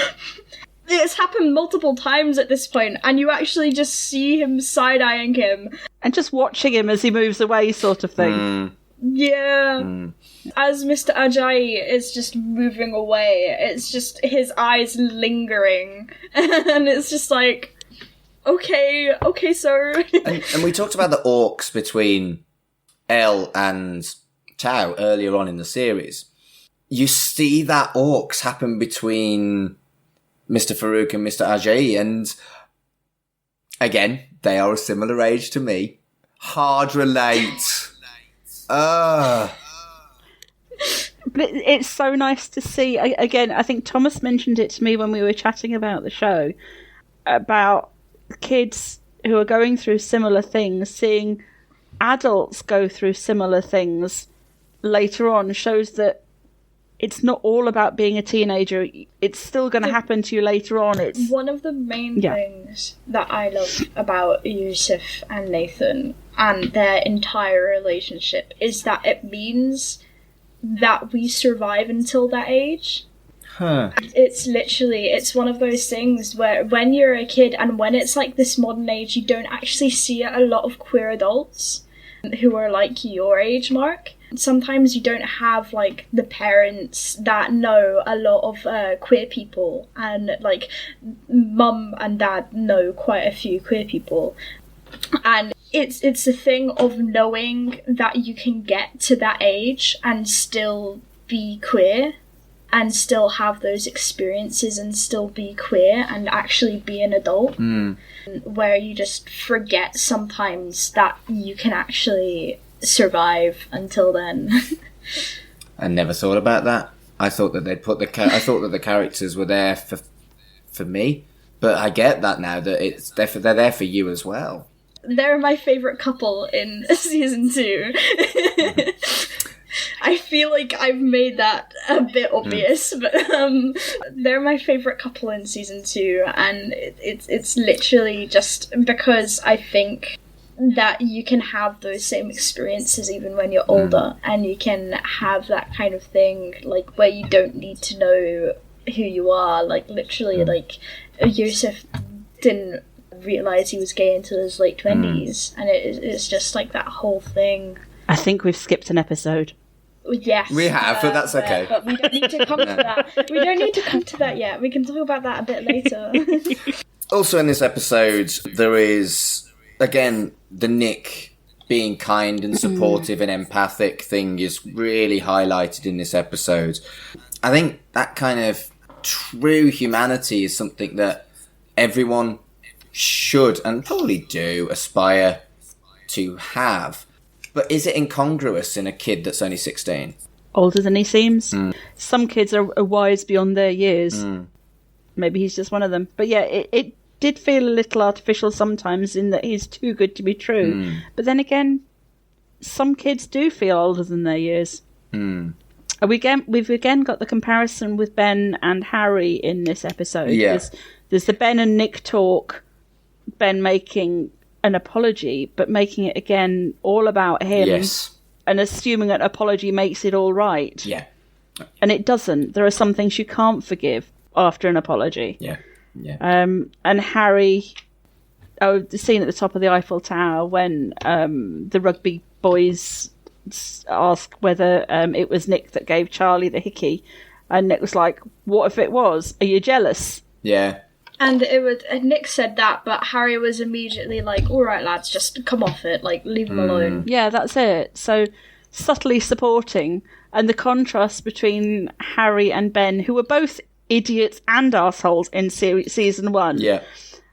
And you realise that Harry is just an idiot, and Ben's evil. Yeah, frankly. But again, by the end of this episode, it really feels like they are the perfect couple. And I do gently have to suspend my disbelief that teenagers can be real, grown-up, mature, open, honest and supportive of each other. But I don't care. It's just nice to watch. Even if it's not Nick's name that Charlie writes on the padlock with his. And I thought that particular scene was lovely. And, you know, love isn't always about romantic love, is it? No, absolutely. And it's important to remember that in a show that's about romantic love, a lot of it. Okay, episode 6 is called Truth, Dare. On their last day in Paris, Nick introduces Charlie to his dad. Elle and Tao make it official. The truth comes out at a party that's full of surprises. Yes, there's a lot here, isn't there? But the first thing that it was like a punch to the heart for me, because, again, it's a hard relate. The hand release feeling like a big deal when they're about to meet his dad. And the amount of times, not necessarily for that reason, but also if you're walking in the wrong neighbourhood, or for example, you're leaving Manchester's queer area, Canal Street, the village, whatever you want to call it, you see a lot of gays just let go of each other's hand as they walk into the rest of Manchester. And for me, having done that so many times, that was a real punch to the heart. It's a protective mechanism, I guess, isn't it? It is, but it's also desperately sad. Yes, it shouldn't be needed. Yeah, it's just something you don't have to think of as a heterosexual person. I suspect it's a bit like if you're a woman walking on the road at night, you have a hand in your pocket with your car keys just in case somebody comes up to you, because it's the only improvised weapon that you have. I'm not trying to relate. No, I think that's valid. You do what you can with the weapons that you've got to you, and the protective mechanisms that you can deal with. Yeah, but it's very sad. Yeah, it is. But the scene with the vending machine, Yes. stood out for me. And the way Mr. Farouk's eyes, he went from what we've been seeing, his reactions with the kids, the big eyes and the glaring and the loud voice, to the suddenly, oh my God, what puppy dog eyes he's got when he looks at Nathan. I just love it. And it's adorable. So when you're sat on your own, and then you realise you're still fucking grinning. There's no one there. The cat can't tell what a smile is. And just that scene, I was grinning ear to ear. I'm like, who's the grin for? Who's it for? And it's just wonderful. It's the hesitation after, like, you flirting with me, and then as soon as Nathan says maybe, it's just his look. It's like it's got hesitation in it. Like he thinks that maybe Nathan is almost taking the piss. Like he looks so vulnerable at that point because he has no idea what he's doing. And that's important, as he's been the kind of big, gruff, butch, authoritative figure. It's really subtly done, but really well done. And bringing over the message that if you don't want to come out as a teenager, if you don't know as a teenager, it's okay to do it later too. True that. I did. I was 23. Yeah, he was 26. At least he was in the comics. He was explicitly, it was 26 when he. It's just very much, just really nice that it can happen just at any age. My other note from that thing was Isaac is in his element. a bookshop. Yes. And that pile of books, as Isaac is wandering around the bookshop, went from half a dozen to 20 odd books, and it was hiding himself behind this pile of books, and I'm going, yeah, I want to be in that bookshop. That looks amazing. There was also a really nice touch in that scene, if you didn't spot it. Charlie picks up the swimming pool library, which is a classic queer novel about a gay relationship. And I've read that. And it's a great book, but it's a little bit explicit for 15-year-olds. My goodness. I saw he picked up the book, and I assumed it was probably something like that, but I'd never heard of it myself. Yeah. But I did spot the book. There's a lot. Most of the books that are shown in Heartstopper are either about being queer or by queer writers. And obviously most of them are shown by Isaac. And especially in season 1, most of the books are from most of them are Alice Oseman books. Brilliant. Brilliant. But yeah, in season 2, they continue to just be about queerness or by queer artists, queer writers mostly. Well, there's that whole display that Isaac keeps going back to that's set up in the library at the school. That was set up by James. Okay. That makes sense. Oh, the Isaac and James thing really breaks my heart. James is so kind of besotted with him, and Isaac really wants to be. And I'm not Ace. I'm definitely not Ace. But I've definitely been in that situation where I want to like someone and I don't. But the chemistry's not there. It was in that scene as well where you saw... This is another thing where it comes back to the comic stuff and specific symbols representing different things. How Isaac and James, they have these 2 leaves, but they're always pretty much single leaves just flying around them. And you see James having a leaf flying around him and it just goes down, and then it goes to Isaac. But you go to Isaac and again you see a leaf just falling off screen, where it highlights that kind of just like where it just kind of breaks. And it just kind of falls down as the relationship, like you see that it's just not going to work. Again, where the animation comes into it, and it expresses what the characters are feeling inside, and makes it clear to those of us on the outside of those characters how they're feeling. It's beautifully done. I love animated parts of it. And I think it could have been contrived, it could have been cheesy, it could have failed spectacularly, but it really doesn't. It adds to the programme rather than distracts. I think part of that is it's not overused either. It's only used at periods of heightened emotional response that we kind of need the to the characters. I think if there was more, it wouldn't be as good. Yeah, and it's a love language to the original source. Very much so. Yes.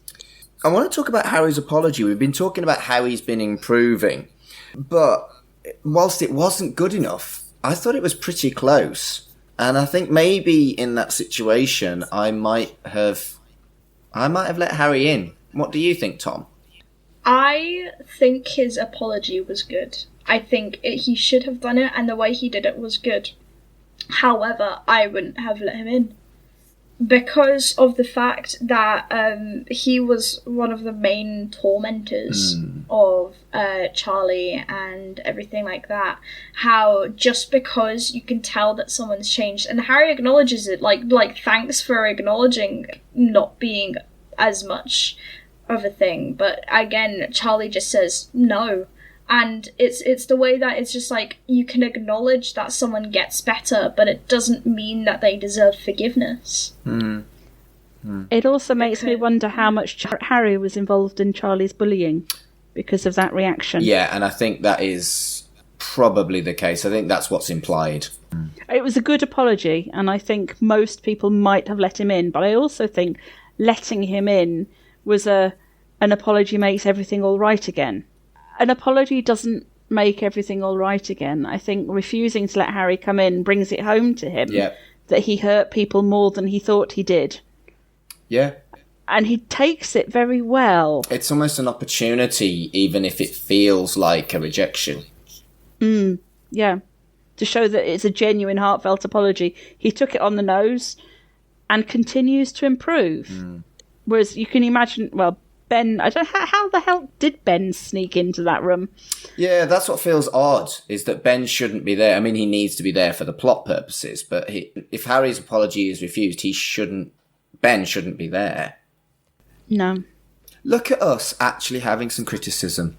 Go team for being balanced. Maybe. There's not many things you can pick it up on, so we have to be fussy. No. The other thing that I put in my notes that is gently a criticism, these kids are 16 and they are sharing a room in a hotel and they are attracted to each other. Come on. The not ready for sex thing, not so sure about that. They're 16, they're horny. Exactly. It's going to happen. Yeah. Exactly Sorry. that. We're going to cuddle and snog. You're going to cuddle and snog to start. Yeah. But that kind of goes against the wholesome feel of the show. It's not an 18 rated one. No, I think it's okay for it to be wholesome. And again, it's another not quite right, but who cares kind of thing. You know who did actually go that far though is Mr. Farouk, and obviously it's never like shown, but it's definitely implied. And they definitely did.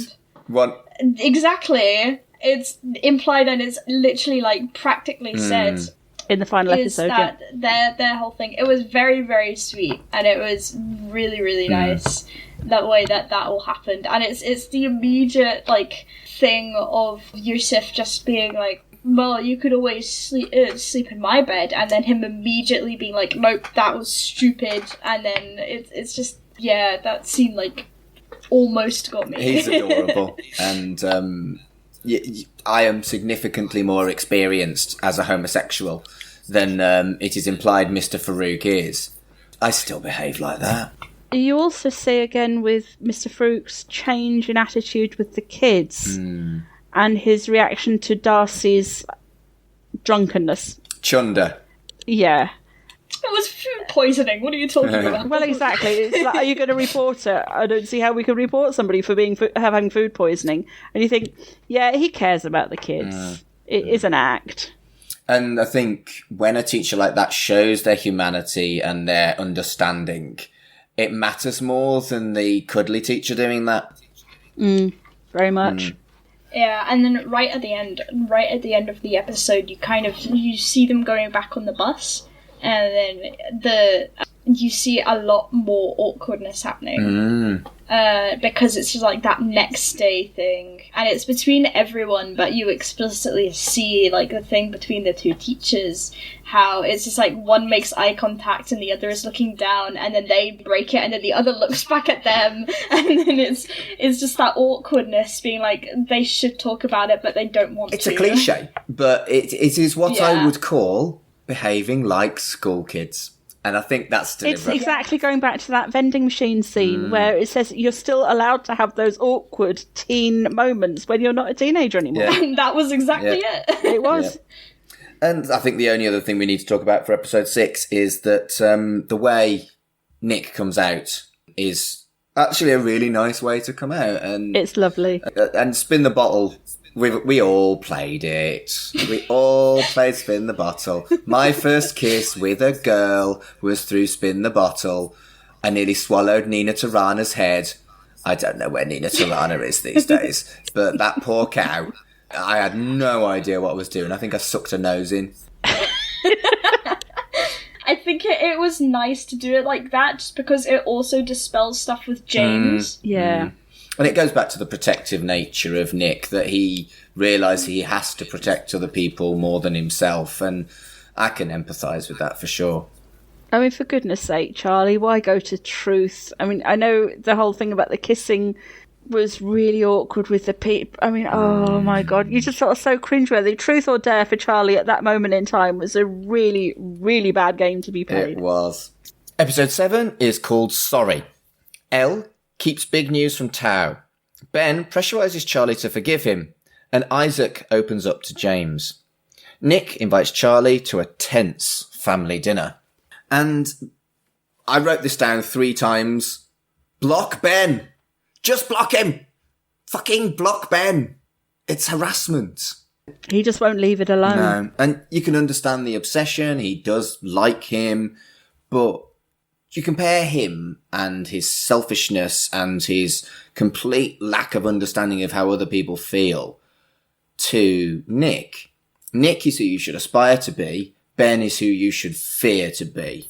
I think Ben truly doesn't realise the damage that he has done to Charlie. I really don't think he does.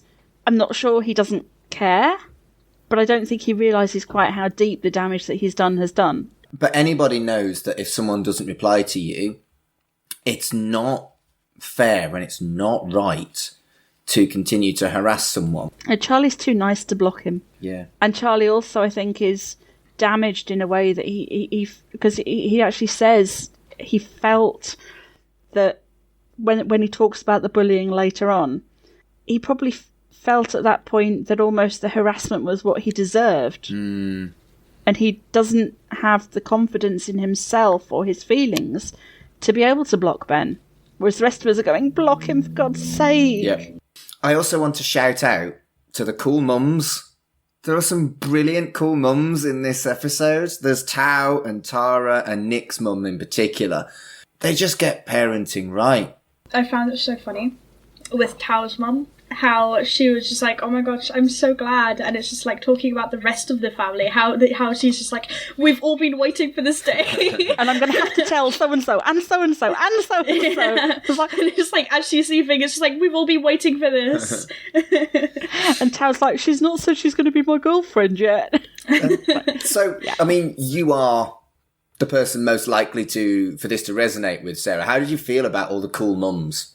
What it should be is you love your kid no matter who or what they are. They're still your kid no matter whether they're not who you thought they were to start off with, that who they become. You grow with your kid. You love them no matter what. And that's the way it should be.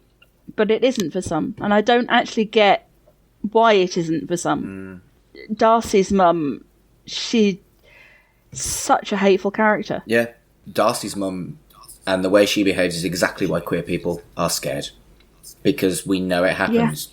Yeah. And I think seeing Tom nod and agree, considering how, 27 years older than Tom is, it's really fucking sad that hasn't actually changed. But the cool mums are so heartwarming that I think you have to have one bad one. I think for the balance of the series, seeing Darcy's mum and seeing that the journey is different and difficult in different ways for everybody. We remember Darcy being the most confident person alive earlier in the series. And it's really nice to see that they don't shy away from it. And what I liked was the way they dealt with Darcy's mum.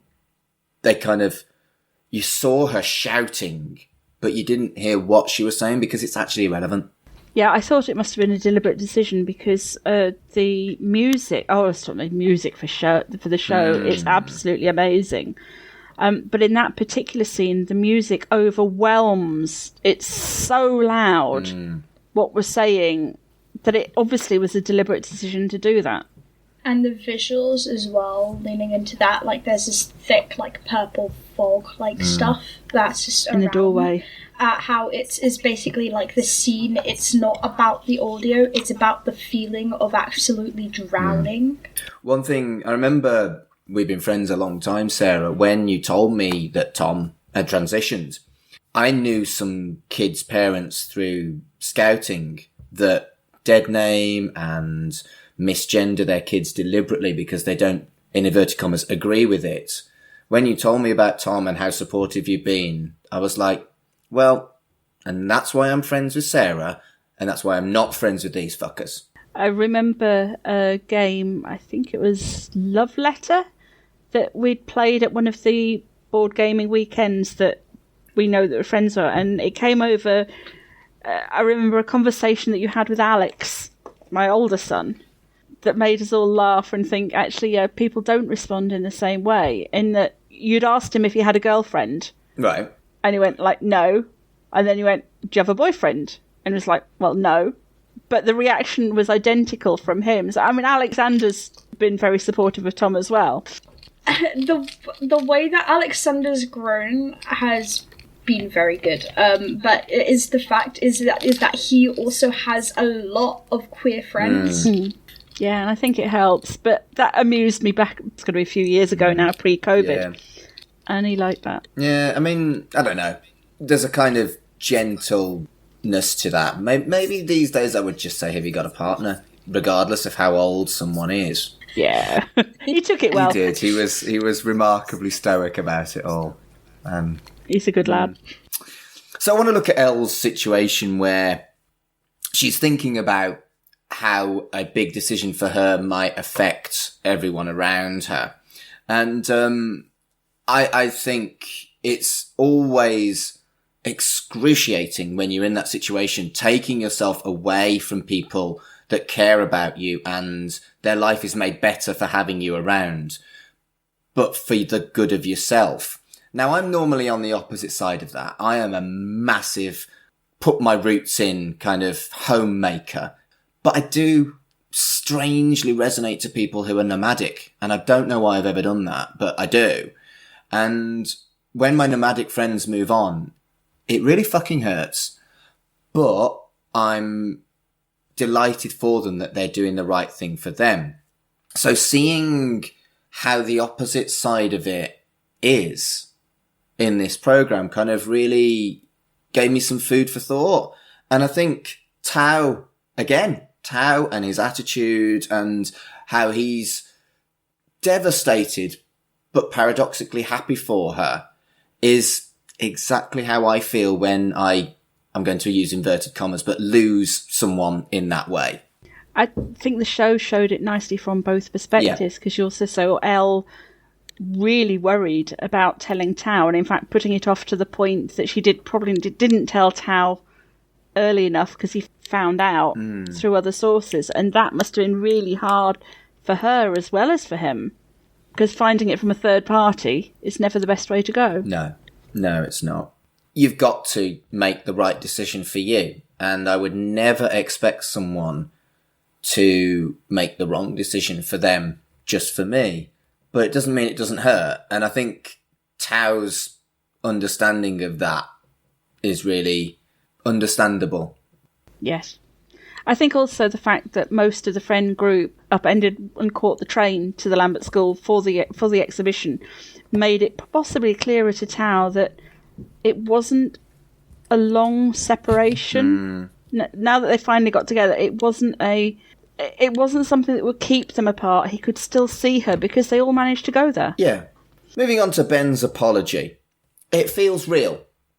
But unfortunately, like you said before, it's not enough. And Charlie's trauma is not only real, but it has damaged him for the rest of his life.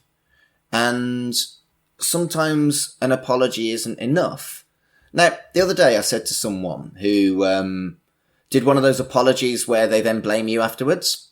And I stopped him halfway through and I said to him, it's not an apology if there's a caveat. And he didn't like that because he didn't want to apologise.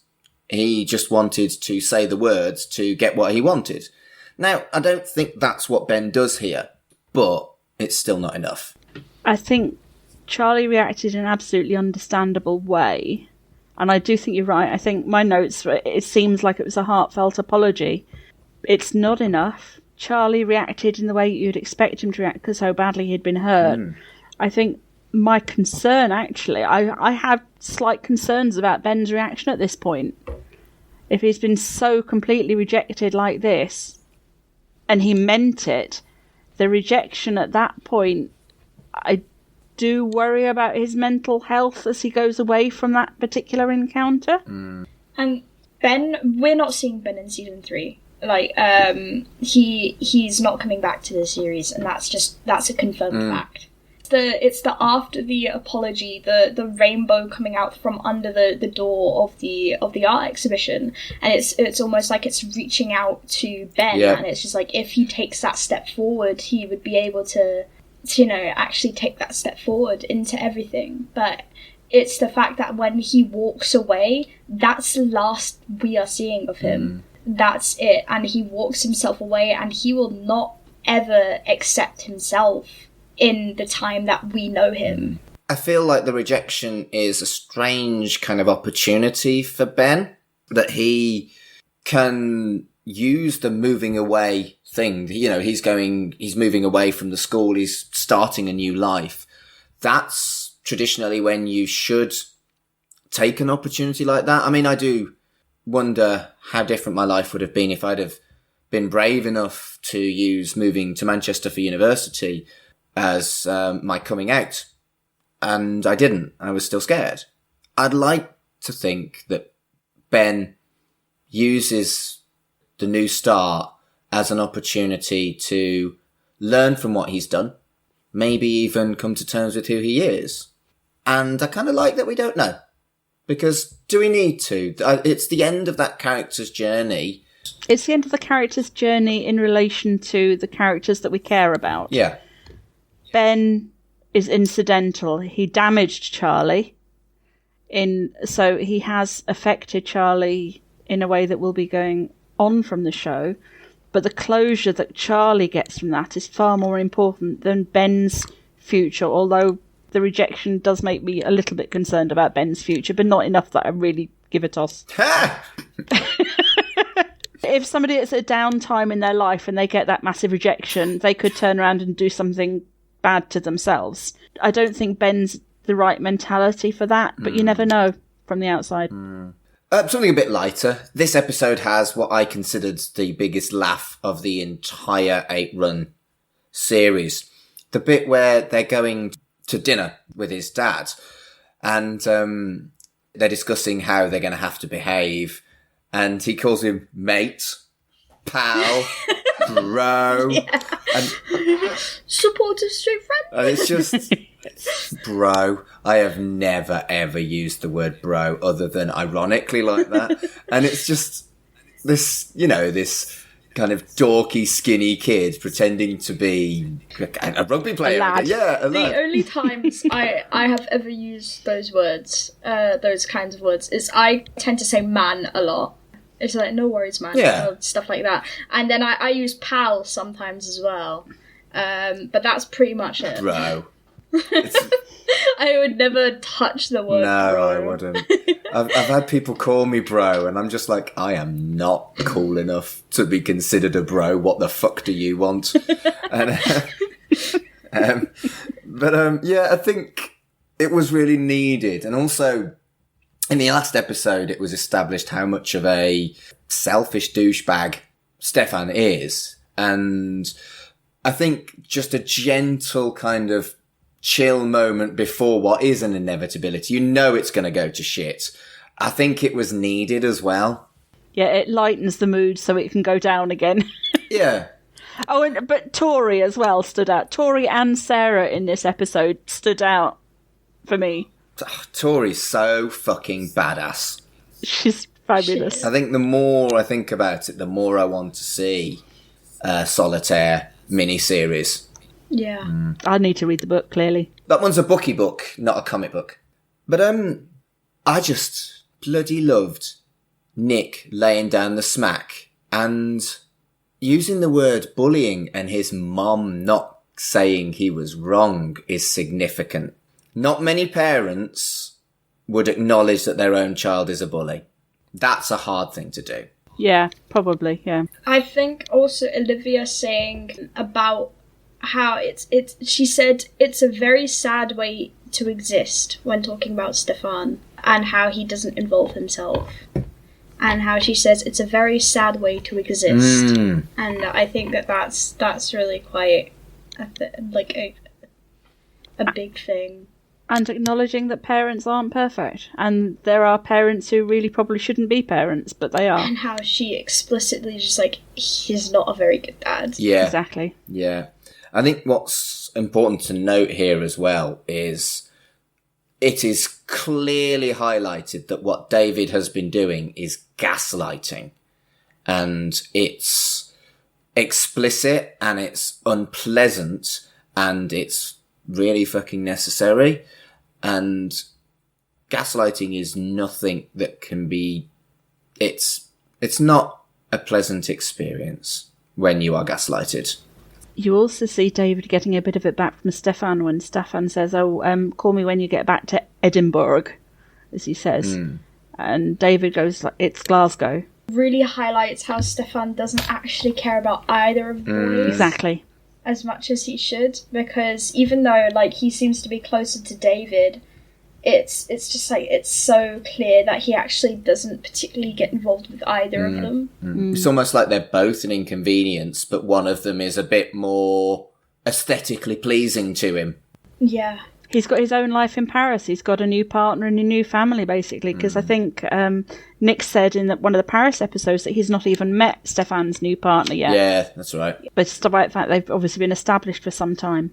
But I do think there is a moment of potential redemption for Stefan. At the very end, he's not mean, he's not homophobic, he's not rude. He's just a bit confused and upset, and actually does seem to make an effort. And Nick leaves open for him to do better. Yeah, that's exactly it. The comment with Isaac struggling how he's supposed to feel, and the conversation with James saying, well, maybe you haven't found the right person yet. Yes, you probably just haven't found the right person yet. That is very much a trigger word or phrase for anyone who's ace. Where usually it doesn't come like that. Like, James is not meaning it in any semblance of, like, in a negative light. It's just, like, a passing comment, but that will, like, grab any ace person's attention, just because as soon as you come out as ace to someone, if they're not as accepting, that's just such a common way to just completely disregard asexuality, where they will say, oh, no, you just haven't found the right person yet. Like, you will, don't worry. And it's just that exact same thing, where obviously James doesn't mean it in that way at all, but it's just that phrase specifically just grabs that attention of any ace person who's watching. And now that's fascinating, because that is almost a bastardization of what was happening to gay men in the 80s and 90s. You just haven't met the right girl yet. And I've had that so many times. I even had one woman say, yeah, but you haven't had sex with me. And I'm like, I'm never going to have sex with you. Honestly. There were a couple of other things, again, to do with Isaac that came out in this, in that Isaac, when the friends are talking about, oh, what happened with James after that? And Isaac's like, he blew up at them. And it's the first time that we've seen Isaac go from happy, friendly, smiley boy to actually being very vocal and defensive. And it's so unusual for him. It's the absolute silence afterwards. When they realise it's such an outburst from him, it must be really important that they hadn't realised. Oh, and the other thing, again, with Isaac, is that when they're at the art exhibition at the Lambert School, know the guy's name because he's sort of a small character in it. And he's looking at the exhibition of the guy who's aromantic and asexual, and he explains about how that feels to him, and suddenly Isaac is going, oh, right. And as soon as that person says, it's but then freedom. Like, as soon as that happens, it then cuts to a view of Isaac, and that leaf, it just starts flying around him again, because he's just like, that's what it is. The sudden realisation. It's like almost like having a diagnosis at the doctor, when you've got this pain that's been bothering you for ages, and the doctor suddenly goes, this is what it is. I can't do anything about it, but at least you know now. Yeah. But I can see it being such a relief. And it's the start of self-acceptance, because he's still got a fair way to go, but now he's got the start of an understanding. And he picks up that book from the display. Yeah. Episode 8 is called Perfect. The gang comes together for a memorable prom with a fitting theme, Summer of Love. But with someone important missing, it feels incomplete. Right, first things first. You're young and British. Is prom a thing for young British people? Yes, I had a prom. Oh, good grief. I had a prom. Oh. It's not a lot of ways. I don't know how it is in England because I obviously we're not based in England, but We're in Scotland. And the way that prom happened for me is the students. Obviously, it's again the students organising it all. But we had it externally, we had it off campus, and we did everything. I didn't particularly enjoy my prom experience, but again, that doesn't particularly matter. For a lot of people, it was very, very good. But we didn't go... In Heartstopper, prom was very much... It felt slightly like an Americanized prom. But still in the way that, I can see this happening in the UK. But it was never a thing at all when I was growing up. It was always things that you saw in American fiction. And I'm guessing there's not that much difference between Scotland and England. I'm guessing English schools also have them now, from what you've said. Yeah. I have an inkling, like Halloween, and trick or treating, it's one of those things that has migrated across the pond. Yeah, clearly. And it's happened in the last, so if I was 16, 28 years, that's changed. A lot's changed in the last 28 years, Mark. Some for the good, some for the worse. Moving on. Absolutely. So what I feel like this episode does is it culminates how incredibly strong this friendship group is and how all the relationships within it are strong, particularly seeing that Nick and Tao have become close enough for them to share things like his dad's died and things like that. It's just so nice to see that as the series has progressed, the relationships have strengthened. And it's not, our friendship is strong now, which would be cheesy as fuck, but it's just show rather than tell, if that makes sense.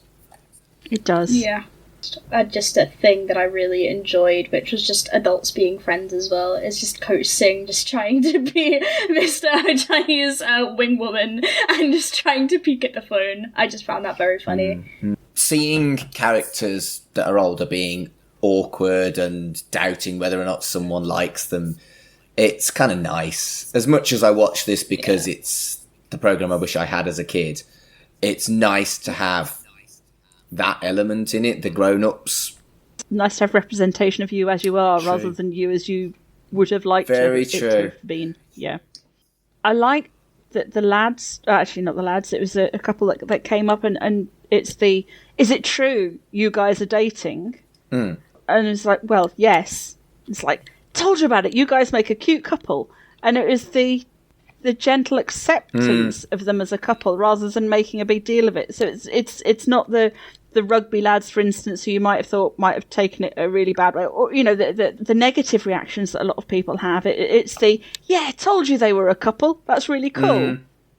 It's nice to get the whole range of reactions to it, and the I'm bi actually being part of Nick's Instagram. Handle. Yes, exactly that. After he came out on Instagram. But that's a big deal for bisexual people, the assumption and the bi-erasure. And it's probably one of my biggest bugbears, is that people assume that if you're in a same-sex relationship, you're gay. Just because I am doesn't mean that everybody else is, you know? Yeah. Yeah. There's one note that I've made that I think it's certainly what I want in a relationship, is when I was seeing Elle and Tao on the dance floor, I wrote down that the best relationships are the ones where you are with someone you can be silly with. And there's just so much love in that scene. Their dancing was so adorable. And Tao is very silly. I'm harking back to one of the scenes in Paris as well, where he's doing that dance across front of the bridge and his friend's like, what the hell are you doing? And he's just being Tao. The way that Tao moves in general, he tends to just strut about everywhere, but he tends to bounce a lot. He's a Captain Jack Sparrow as a teenager. He is. Didn't they all look splendid in their prom outfits, Oh, though? it was so sweet. And Charlie channeling Matt Smith A somewhat. little bit. It's the bow tie. And again, I think at this point it's worth mentioning just how good the actors are, because the way they respond to each other, you are convinced that they're in love. it's exceptional telly. There's some bits which I know are improvised, and some that I think are definitely improvised, such as the bit at the beginning of season 2 where Charlie ruffles Nick's hair. That was a thing that was discussed, but Kit didn't know that it was happening, so that whole reaction with Kit was completely unscripted and completely improvised. When Charlie ruffled his hair, and he was like, that was uncalled for. And it was just like very funny. And then when Tao and Elle are in the art museum, and it's the time where Tao just like scares her and then does it again, I think that I feel like that was improvised, but I don't know, and it just felt really natural. And it was just all just like, these are teenagers, they're messing around. I must admit, when Nick is looking at Charlie, and you can see his whole expression change, and his eyes are soft, and you think, you really believe these guys have got something going for them. And it was beautifully acted. I think so too. And we do finally get the I love you moment from Tara and Darcy, which I think is really fucking important. That would have been heartbreaking if we hadn't got that. Obviously, we got the I love you, but that was when Darcy was drunk. Yes. Yeah, but this is the genuine when there's no alcohol. This is the proper moment. And it shows what their relationship has become, with Darcy almost coming out a second time, telling her about the things she hadn't told her. And there's the trust, the kind of honesty, and truly being yourself and sharing what scares you with someone. That's an incredibly important part of what love is. I wanted to point out something that I noticed is that with Imogen in that prom scene and with Sahar on stage, is that it's actually a small bit reflective of Nick and Charlie in season 1, where the lighting at the party and how behind Nick, it's very much, it's bisexual colours, and it's when he's finally like properly taking notice of Charlie. And with Imogen and Sahar, in this specific scene when Imogen is looking up at Sahar, the lighting in the background are these orangey pinks, which are very reminiscent of the lesbian flag. And I'm just saying there that, like, obviously there's nothing solid yet, but there's that slight where it's just like, oh, hello? Where it may hint at a sapphic Imogen, which I think would be really interesting, because they have that connection where they've been friends and they stopped talking and now they're getting the chance to reconnect. I think is really important for Imogen. And there was a scene at the art college, wasn't there, the Lambeth School, where she said, well, how do you fit into this group? And she says, well, you know, I'm bi, actually. And Imogen's reaction was, oh. And you could sort of see things going through her mind at that point, but nothing was made of it. But again, Imogen doesn't have an awful lot of luck with her relationships, bless her. No, she doesn't. She's actually a genuinely likeable character. She's a bit ditzy, but her heart's in the right place. Yeah, I was really surprised when we first met Imogen, but I think she just fits really nicely. And again, when they were in Paris, and how she just immediately slotted into the group. Yeah. Oh, and again, another positive thing from Harry, which is unexpected. It's like, Nick managed to bring his boyfriend, but none of you managed to bring a girl. Yeah. Which is actually quite funny. I think he's trying... And again, the comparison with Ben. Yeah, exactly. There is a line that we can't ignore. I thought things were better nowadays. Because that's kind of what I thought. Well, maybe I wasn't that naive, but I think things are generally better nowadays, but that distracts from the fact that they aren't for everybody. I think people still find it hard to come out of the closet. Because but I think it very much depends on the friends that you have around you, as well as potentially what school you go to and all sorts of things. I think it may be easier for some than others. In general, I think there's more representation of the community nowadays. True. And it's getting better as each year goes on. And there's more representation, more acceptance. I certainly wouldn't want to in America. No. And again, the last scene where they discuss the bullying is a tough watch. It's also a bold thing to do as one of the last things you see in the last episode of the series, I think. That was the tear moment. That was the one that did it for me. It was seeing, again, the acting in... You could see Nick crying, and that, I think, reflects how any onlooker would see with Charlie's confession and how deeply wounded he was. It's PTSD. There is no other word for it, really. No. I think the cliffhanger is just mean as fuck. Oh, just say it. They will, though. I'm sure. Well, they will. Fun fact is, the last song is You're So Pretty. And it's a very nice song. It was very, very nice. And the song is by a band called the Wasia Project. And that is mainly two people, who is the actor of Tao and his sister. Good grief. He plays the piano. But if you look at the Wasia Project, they've actually got quite a few hits. Ah, good grief. I love that. Right, well, is there anything that you want to add in conclusion after our 2.5 hour discussion of Heartstopper?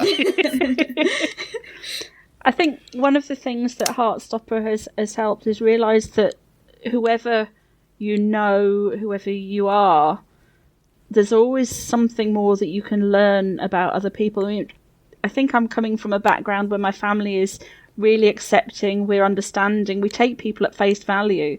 But seeing what Darcy particularly went through in the final episode and realising that that's not necessarily the norm that some people face, I've actually got a note here in that I can understand now why some people feel the need to move out from home at a really early age, and for it to be a good thing for them to do it. I never really thought, intellectually I knew that there would be sometimes that it would be a good reason for them to do it, but I don't think I really understood it on an emotional level until I saw how Darcy was basically trapped in a house that really is not good for her. Yeah. But it's not at a level that social services would get involved.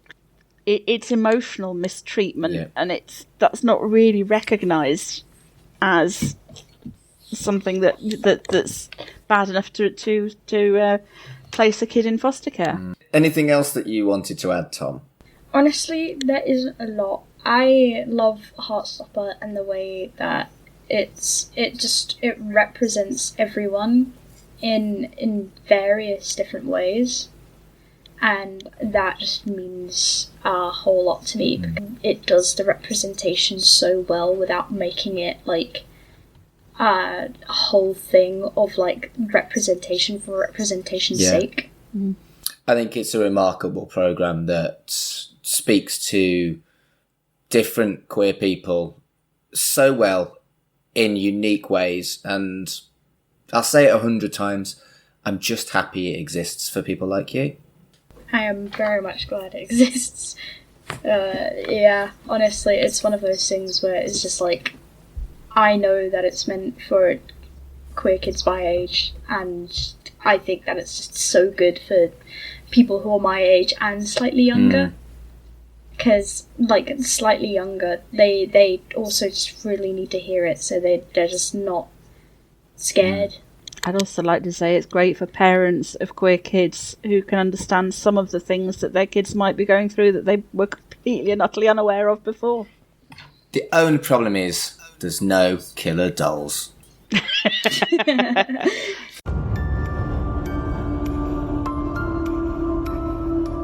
Thank you both so much for joining me on this quite long episode of CHUCKYVISION.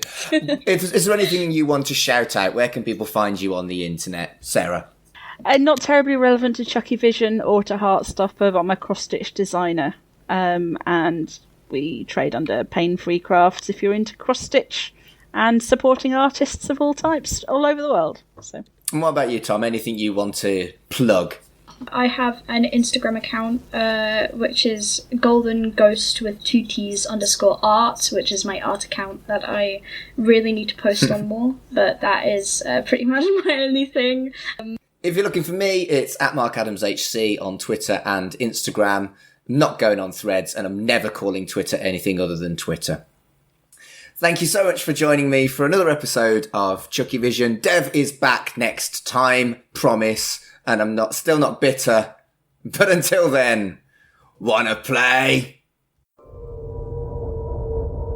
Chucky Vision is a podcast brought to you by the We Made This Network. Follow us on Twitter at CHUCKYVISION. Follow the network on Twitter at WMT_network. Our website is WeMadeThisNetwork.com. The logo was designed by Dev, and the theme tune composed by Dark Fantasy Studios.